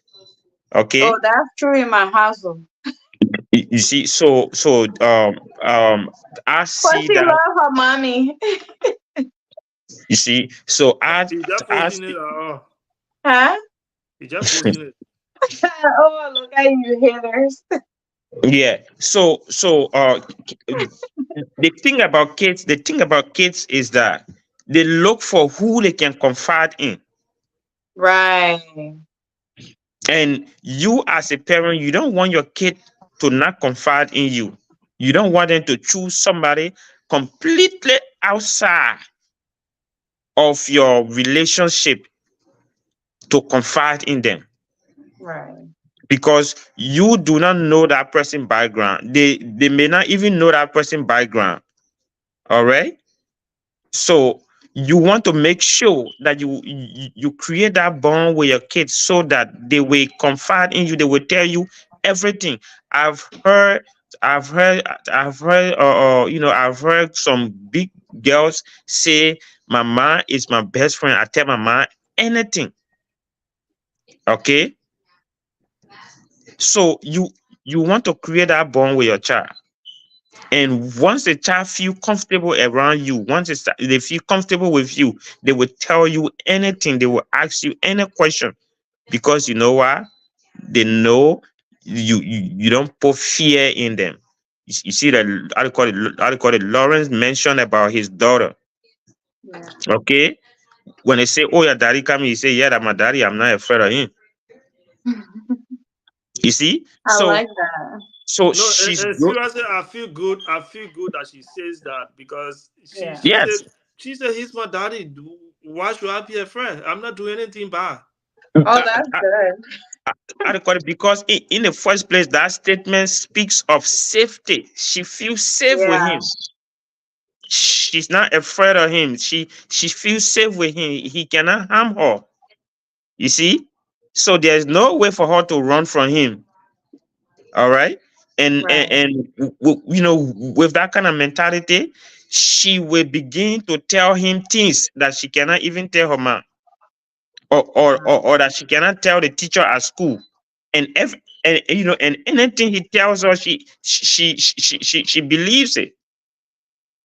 You see, so create the bond with your children.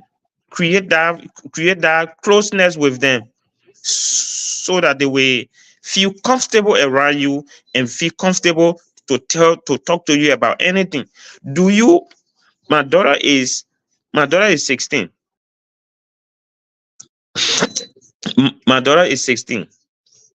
When she got in her puberty for the first time, you know, I call it for the sake of the show, I want to euphemize it. Do you You just gave us your age. Oh. do you know who she called? She Eh? called you. She's a daddy's girl. She called me from way over there, Oh. and and told me how her under her stomach hurting. I call it and all of that. So I call her, man. I say, I say, no. I asked her for an interview. I say, well, I say, where your aunt? She said, oh, my aunt outside. I say, okay. I call it, carry the phone to her. That, that I talked to the aunt. I say, I think your daughter is feeling somehow. I call it. Can you go attend to her? Can you make sure that she's okay? You see, because because she feels safe. She feels that she can tell me anything. Right. When a child is, do you know why most children get pregnant in their teens? Because they don't have that parental guardian. Well, now that study actually that have dropped a lot because kids are actually finding their own means to protect themselves because through of the other friends. because Yeah. of the internet age. Because of the Right. internet age, you see. Yeah. So as a parent, create that bond with your kids. Let them be open to you. I'd call it open conversation. I'd call it with them. Open conversation with them. Make them feel safe around you. Okay, and you will see that they will tell you more about them, more about what they did in school, more about what they did when they went to their friend house, more about their activities when you are not around. I call it. When you are not with them. I think that's the first thing to do. Create a Right. bond with your children. Great point. The last question from her is that my last question is, as parent, how can you balance discipline and positive reinforcement in your parents' approach? Wow, Solomon, these are some really, really great questions. I really appreciate you giving them. You have really added a lot to the show, and What that's what is Salome amazing. studying? What is Salome studying? Because the question she's asking, they might be closely related to her fee. Um, I mean, those questions. She's into computer engineer. Well, let her actually put Oh, that okay. there. But yeah, Salome, that's my first daughter, by the way. Yeah, I call it, let Lawrence go. Yeah, Or Lawrence, go ahead. I'm not Anna, join us back on. I'm not seeing the question. Oh, can you see it? Let me put it back up. Let's see. It It's says, my last question is, as a parent, how can you balance discipline and positive reinforcement in your parenting approach? so These are some great questions. discipline. So it also depends on how you understand discipline as a parent. Right. Because I may choose certain activity as a discipline, and you might choose another one as a discipline. Like for us, discipline does not necessarily mean we'll whip you, mm-hmm. or we'll scream at you or stuff like that. For us, what we take as discipline is, so sometimes you get your rules set up, and then you keep reminding them about this rule, that don't do this, and don't do that. In the even where they are not living up to that, what we usually will do is we try to stop them from doing certain things, especially looking for the most thing they like to do Right. as a form of discipline. So one of them love to be on their tablet after school and just look for all the Mickey Mouse show and listen to all the different music. This day, because you did not do this, you're not getting your tablet. And because they don't want to be far away from that tablet, they will do Right. what you ask them to do. How do you even enforce it? Now let me tell you the challenge. I don't know about other places, but sometimes in enforcing your disciplinary measures, the people that will always try to destroy you will be the women. I mean, they will always. So you say, you know what? You're Jimmy, not going don't to. look at me. We're not going to give you your tablet today. You're not using your tablet today, and they will go and, mommy, can I just? Oh yeah, take your tablet. And all that. Sometimes we even have Is confusion Anna about. up? Is Anna on here? Yeah, Anna, she is. Yes, Anna I'm is back. there. I'm back. Oh, So, okay. And so you see, sometimes we say, welcome you know back. what? When we Thank go you. out, when we go out in the stores, it's not everything that the kids point hand to we buy for them, because growing up, they will think that everything they ever wanted, they will Yeah, have they it. are supposed to It have is, it. it is, it is our right. So sometimes it's always good to tell them, say no. They're not every, just sometimes say no, and if you're saying no, you should also justify why you're saying no, because sometimes in other case they are smart. You don't just tell them no. My daughter can say, in fact, when she asking me, she can say, Daddy, can I have candy? Please don't say no. That's how she You already know. that's how she asks. Yeah, please don't say no. Please. So sometimes the reinforcement part of it will require the two of us efforts. If we are both parents, it will require two of us Right. effort. But at the same time, you need to communicate that measure to your partner. Do not just put the Right. rules in place all by yourself because you the man. So you say, Right. from today's day, if you do this is what will happen. Communicate that to your partner. Otherwise, in your absence, that whole rule going to break because she's not aware and you guys are not working together to enforce it. So the enforcement part is to remain consistent on it, but at the same time, you need your partner to. Sometimes, we take some action and we feel sorry for. Like you take that tablet from there and you see that face. If you don't look at that face all the time, you will not implement your rules. So Right. sometimes do it and put blind eyes to them, like you don't see them. You say, like sometimes we call time off. Say no, it's time off. Go inside, and they'll be like want to cry or do something else to make you reconsider your decision. But you need to stick to those things, because what will happen is today, if the child does this thing and you try to discipline them because of their face or because they cry, then you call them, okay, come, but don't do it again next time. Then you try to Right. reconsider your decision. The next time they will do it again, they say, I'll just be sorry for, or I will cry, and my daddy will always call me back and all the kind of thing. So you need to stick to that plan, that discipline measure, but at the same time, share with your partner and then let it be aware that if you do this, this is what will happen. So I think with Right. that, it's going to help us a lot. Kids are politicians. They will use whatever they can to get it. For me, I'm not at that stage yet. But what I usually do is when we go to the store, parents are usually, and I've seen this, and this is something that I don't want to practice. And, to each their own. I see Mhm. parents, you go to the store and you ask the kid, hey, you can go grab what you want. I think that's the first step of starting to create that behavior and that tantrum in the store. Mhm. What I do, I tell, especially the 3-year-old, because now he had this stage where he's understanding a whole lot. I tell him when we go to the store, you only get what mommy gives you. You're not allowed to touch anything Of and course, nothing. of course. And he knows, he sits and he minds his business. If you touch anything, I say, put it right back. Right. You did not bring any money in here. You're not buying anything. You're only getting what mommy gives you. That's it. If I don't give you anything, you're not allowed to touch anything. So you definitely hit it on the nail there by saying like, working together as a team is very, very important because kids are politicians. We were once kids, Mhm.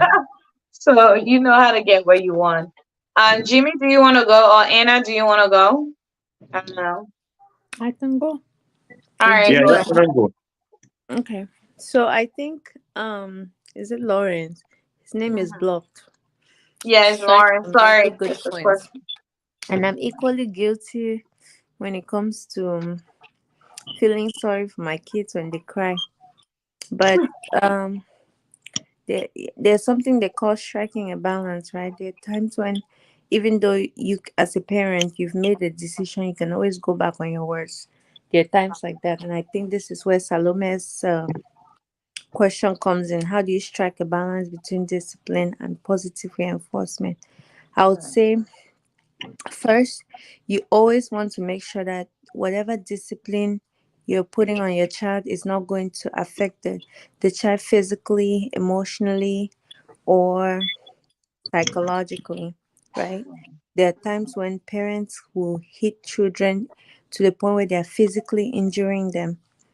I get that some of us had that experience growing up, but growing up, I don't think that that's the best way of disciplining your kids. You can beat your child, you can hit your child, you can do whatever you want, but just make sure it's not like a routine. Children get used to it. The second point I want to make is that who is that eating fufu on TV?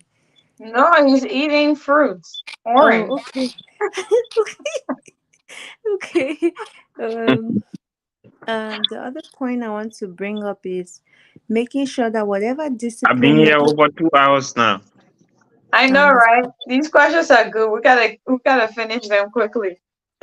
the the second point when I think about discipline, you always want to make sure that when you're disciplining your child, they know exactly why you're disciplining them. You give Yeah. them reasons why you you hit them, or you told them to pick a pin, or you told them to do timeout like Lawrence was saying, or taking their tablets away from them, so that way you're teaching them, and you can give them a time frame when they'll get it back, so they don't get used to it you know then my third point when it comes to discipline is that discipline should not you should not use the same strategy of discipline all the time, because kids get used to that. So you always want to try to change it up, and of course hit the points where hurt it hurts the most, like Lawrence was saying, for his kid that likes tablets, you take the tablet away, like those kinds of things. It helps you also learn your kids, see Mhm. what, like, where their threshold is. And then for positive reinforcement, I would say always every little positive behavior that your child has, you always want to encourage that by using Praise. positive words. You can give them little gifts here and there. I know you guys mentioned about going to the grocery store buying gifts. For me, I buy my kids things all the time. So I'll say you can go to the grocery store with your kid. You say, okay, you can get one thing from the store if you behave well. Like, encourage that positive behavior. Yeah. Um, Praises too is a good one. giving Like them giving praise. giving them words of affirmation, like, if a child does something good, you see them helping their sibling or something, you say, wow, good job, you're such a big sister, or you're such a good big brother. When they say thank you, you say you're welcome. Or if they fart or something, you can say,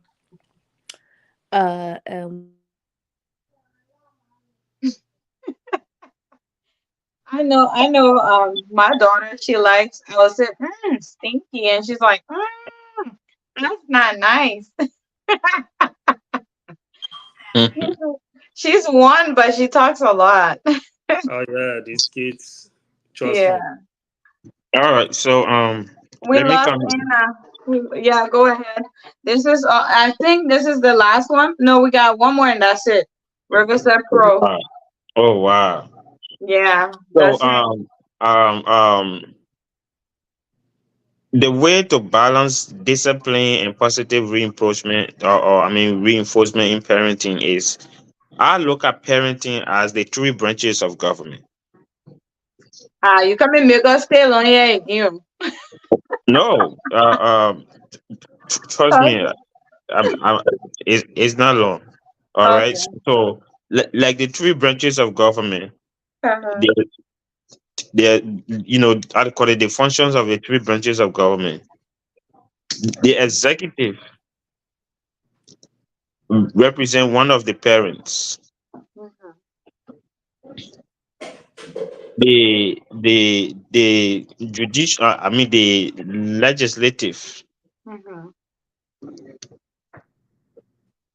represent one of the parent, and the judiciary is, how they call it, the judiciary represent the children. So the legislative makes the law, Mhm. which is also one of the parent. That law that is being made by one of the parent, it is being enforced by the executive, which is the other parent, which means that parent is in agreement with the other one that makes the law. And then guess who is the judicial? I mean, who is the judiciary? Yes, the children. They are the one that interprets it. You will hear your child say, "Mommy or daddy say, if you do this, if you do this, this is what this is what he or she will do to you." You see, so that rule that was made and was enforced is now being interpreted by the children who are under who's supposed to obey that rule. You see, so Right. so um so that brings balance. That brings balance because the father and the mother are in agreement with whatever the discipline is. All right. And then once they know that the father and the mother are in agreement, they will interpret it by themselves because they know if they don't go by it, the father will not back them or the man will not back them. Right. And you But we see, and don't you see see, that a Jimmy. lot in the That, film. no, for me, I see that a lot with my kids. So Mm. they look out for each other. Yeah. Since anybody who falls short with any of the rules, they look out for each other. So I have my other daughter. Anything happens because we say, you know what, no jumping, no shouting, no hitting things. Oh, that So my son there. so those rules are there. Then the moment maybe I'm sleeping or I just step out to the store and rush back, they would do those things. Then she would come. She said, "Daddy, when you were down here, they jump, they hit, they scream, then they would be like, no, don't tell. We didn't do it. We didn't. Daddy, we didn't do it." You know what she did the next time? She recorded them with a Oh phone. my God. She recorded them. I was so shocked. She recorded them. Secretly, she recorded them. So when I came back, Daddy, you were not here. They were jumping, they were shouting, and they were like, "No, don't tell that." Then that she said, Daddy, look," and they were all shocked. They were all shocked. They say, "Wow, wow." So since that time, in fact, they see her as the most talkative among them who sees things. She sit down and watch and and Yeah. and behave like she don't see you guys. The moment somebody comes on, she complain you. So so anytime she's around when they're doing things, say she's there. She's there. Yeah. And she's a little kid, but she lived up to the rules. She said, "You remember Daddy said Very we shouldn't do smart. this. You remember Daddy said we shouldn't do this." So that what Jimmy say, we see it is common. They always interpret. You there just made a law and say these are the law. They will Yeah, always remind each other. They will always say, they "Say will. you did this." And one of the things that we put each other on is because that rule is common. Don't take things it That was not doesn't belong approved. to you. It doesn't belong to you, and you did not ask about it. Yeah. Anybody takes something, even if it's their own personal thing, they save it. They save it and say later I will come for you. The moment they come for you, say, "Did you ask Daddy?" Say, "But that's my own thing. I just put it there to go come." I said, "No, go ask Daddy." So I mean, those things they are common I among the love kids. it. Yeah, they always they're looking out for each other. Who's breaking the rules? Right. Mhm. Nice. So we're coming to the closing now. This is the last one. I'm tired now. Thank God I don't work tomorrow. Yeah, Um, yeah, I but no, work. those were a great question. I'm glad we cover all of those because those are things that, we're really a lot of people are dealing with it in the Western world that we don't really get to talk about. So I'm glad we were able to discuss them all. But this one said, what parenting style are you guys? This is from River Says Pro. Shout out to you. Thanks for watching. He said, are you authoritarian parent? Are you authoritative parent? Are you permissive parent or absentee parent? I don't care parent. I'm just gonna take it first. I think other than the absentee parents part, I think I'm all of the depending on the situation. I think I'm mostly the authoritarian when it comes to laying it down. Like my husband, he's very chill and relaxed. So I'm the one like, nope, we're sticking to the rules, put that back, no, no, and he just watch. So I think I'm a little bit of all of those depending on what the situation is, I would say. But the absentee, definitely, I'm not. I'm there from morning to night. So I'll just let you guys take it on, and then we'll And I go. think same with me.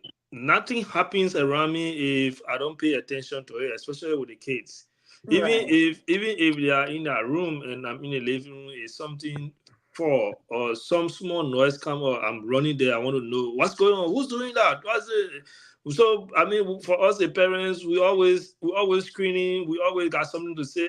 You're not going to shut up for 10 minutes, 20 minutes, 30 minutes, not saying anything except maybe they are Right.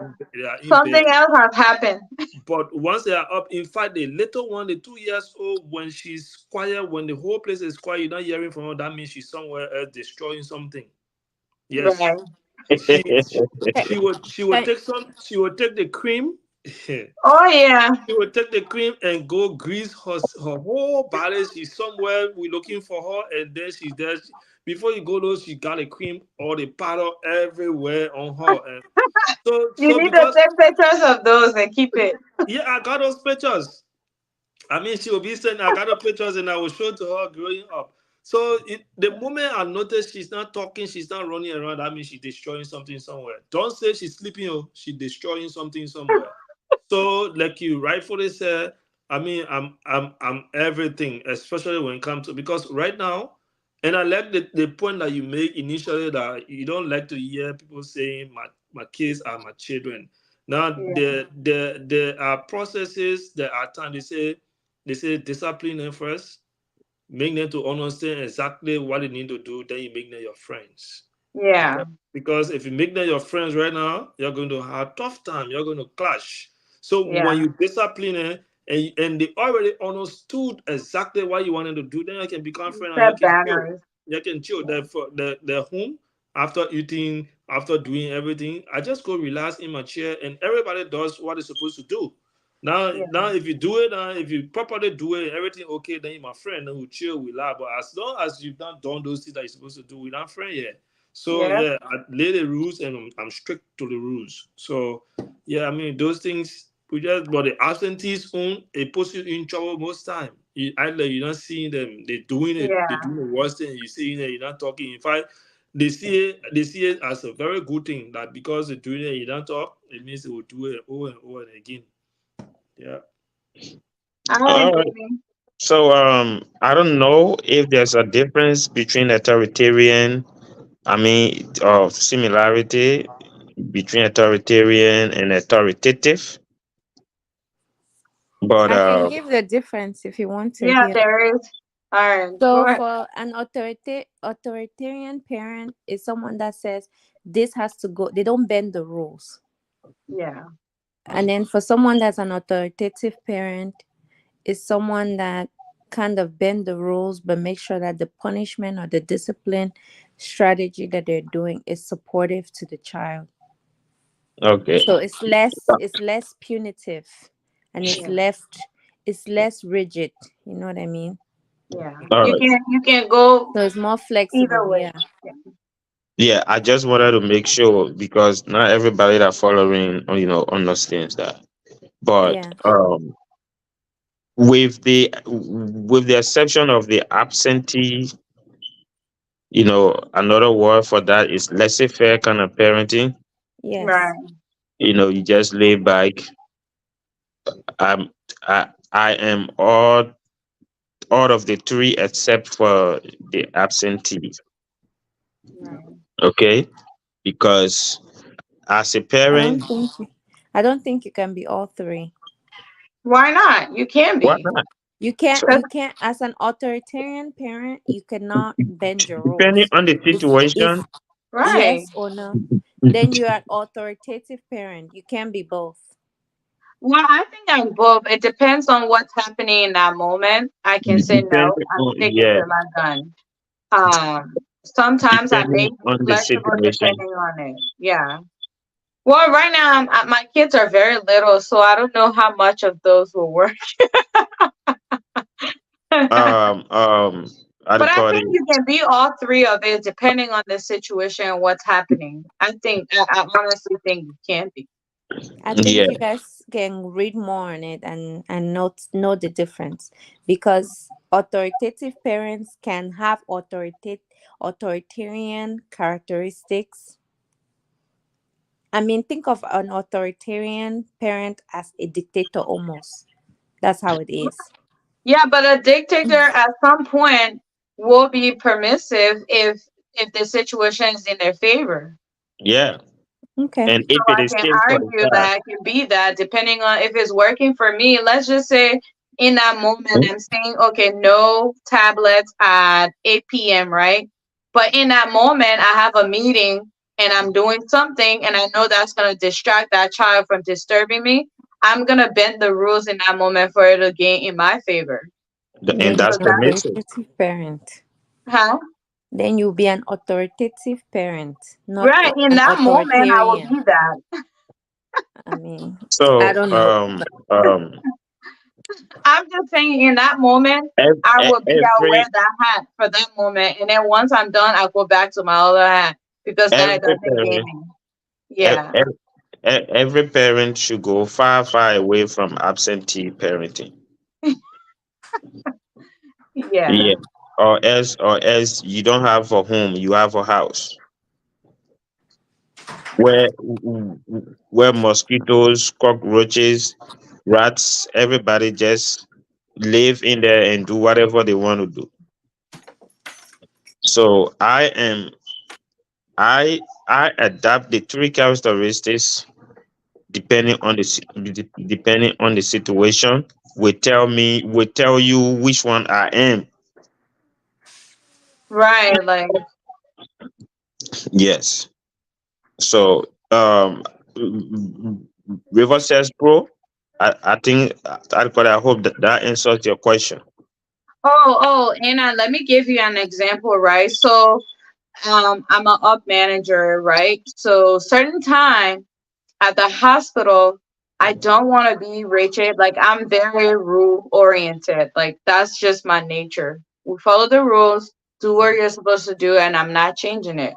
But I will give you an example over the weekend, like during the holiday season.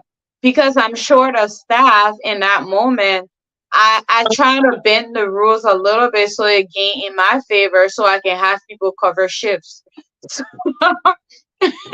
But when it's not in my favor, if you ask me, it's no. Like, you know the rules. That's what we're doing. So Yeah. I think people can be multiple depending on what the situation There are is times and you be what. flexible, and there are times Right, you be rigid. You know. right. Yeah. You can't be static. You got to be dynamic based on, because I call it time and situation prevails. So, Who you so are. what would you say you are, Anna? You welcome, Salome. I'll say I'm an authoritative parent. I I don't try think to be so. nurturing. I'm not strict the way I was with my siblings. I'm not. You You're just told us. permissive. That's what I'm saying. You're permissive with your No, kids.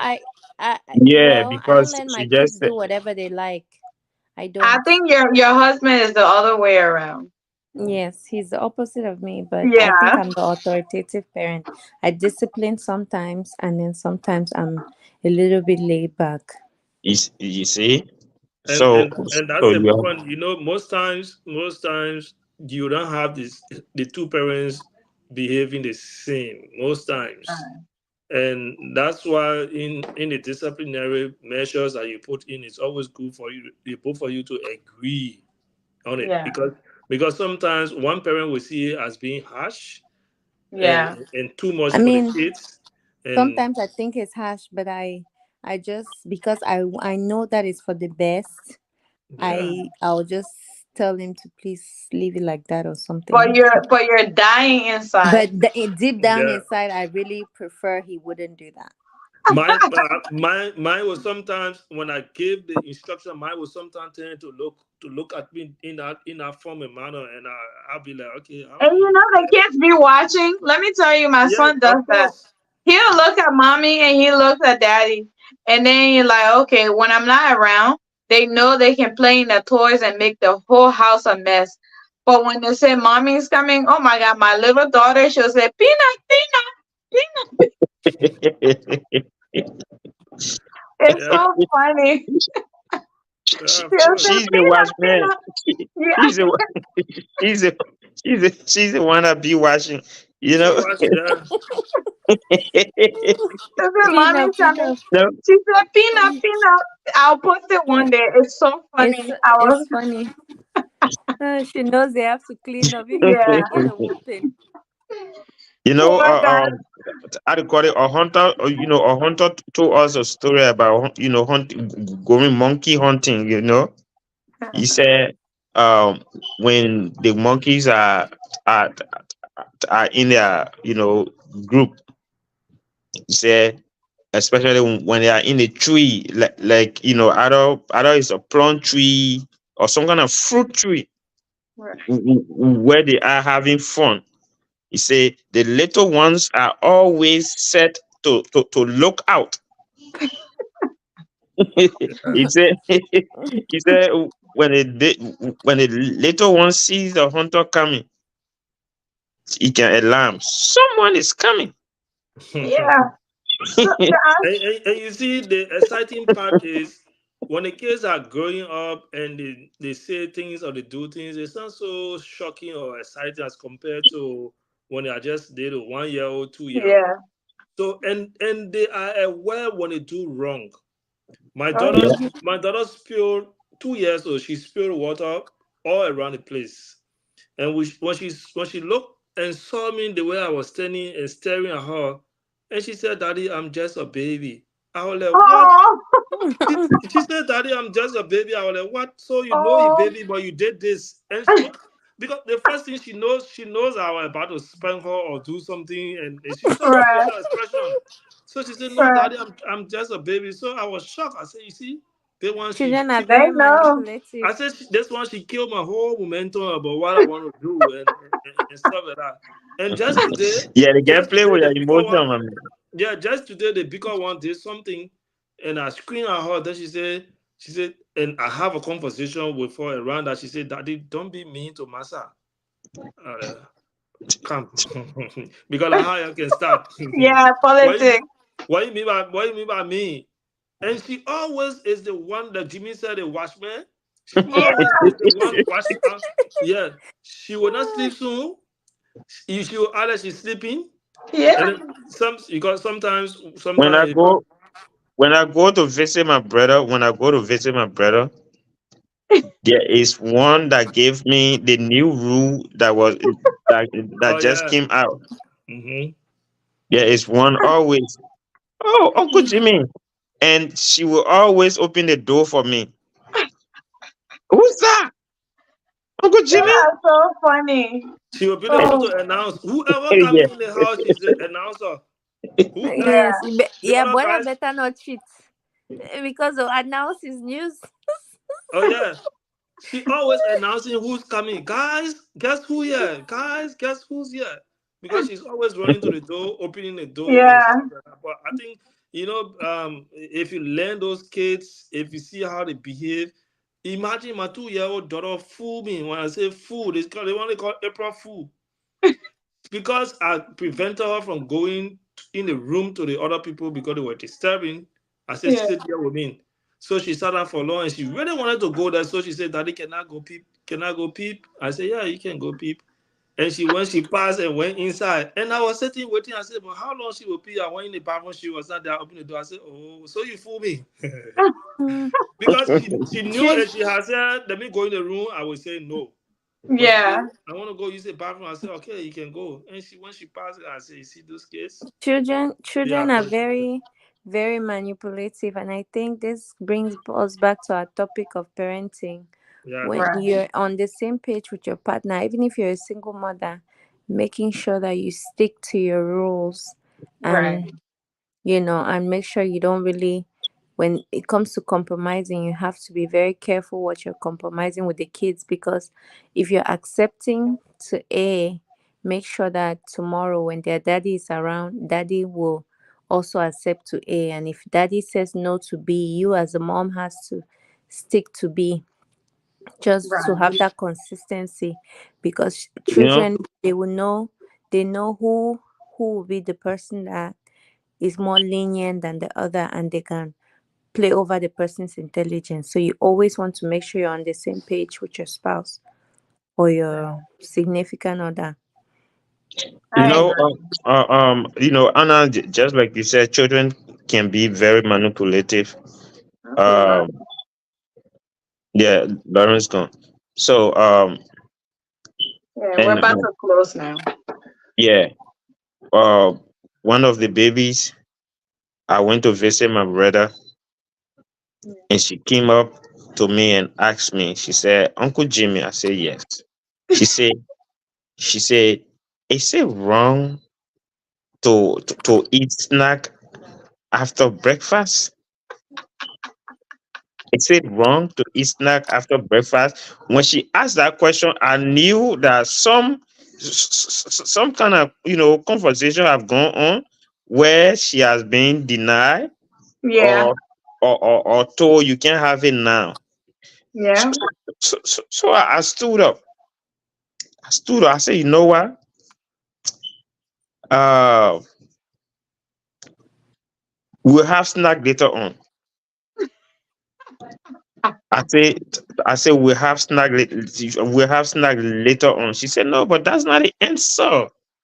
You should have said, "What do you think?" You use the same question on them and hear where their mind is. And then they'll say, my daddy and my mommy says I can't have that. Yeah.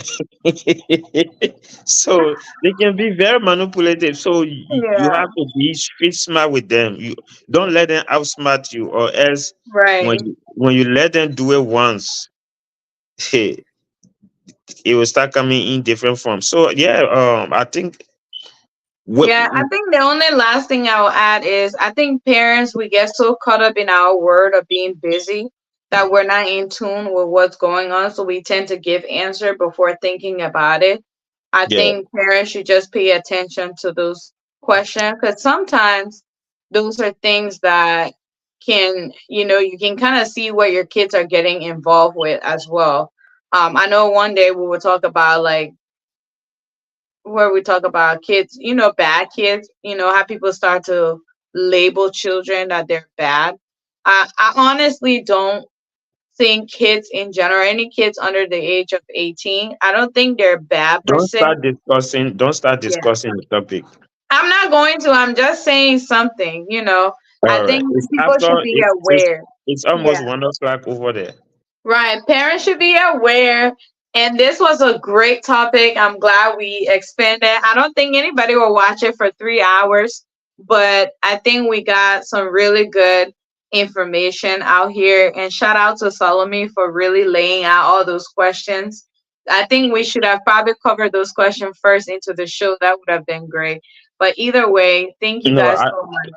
I, I think we did it right. We answer all the questions at the end, and I think that should be our routine. Yeah, And, and definitely. any question in the comment, we answer them at the end of Right. the show. Yeah. Awesome. Well, to answer your question, Salome is studying to be a software engineer and artificial intelligence. AI. Huh? Okay, You Yeah. too, brains. Hey, that's my boo. She's smart. Yeah, I can tell from the questions that she's Yeah. reading. So, guys, thank you so much. I'm glad I'm off tomorrow because else we will have my eyes will All be right. like days at work. I, But yeah. I gotta be up by 5 o'clock, so I Oh, see you you. need to go to bed.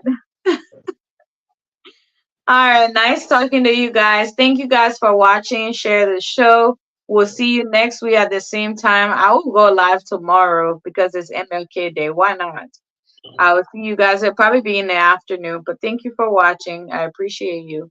Share this share it. Okay, guys, and support us. Bye.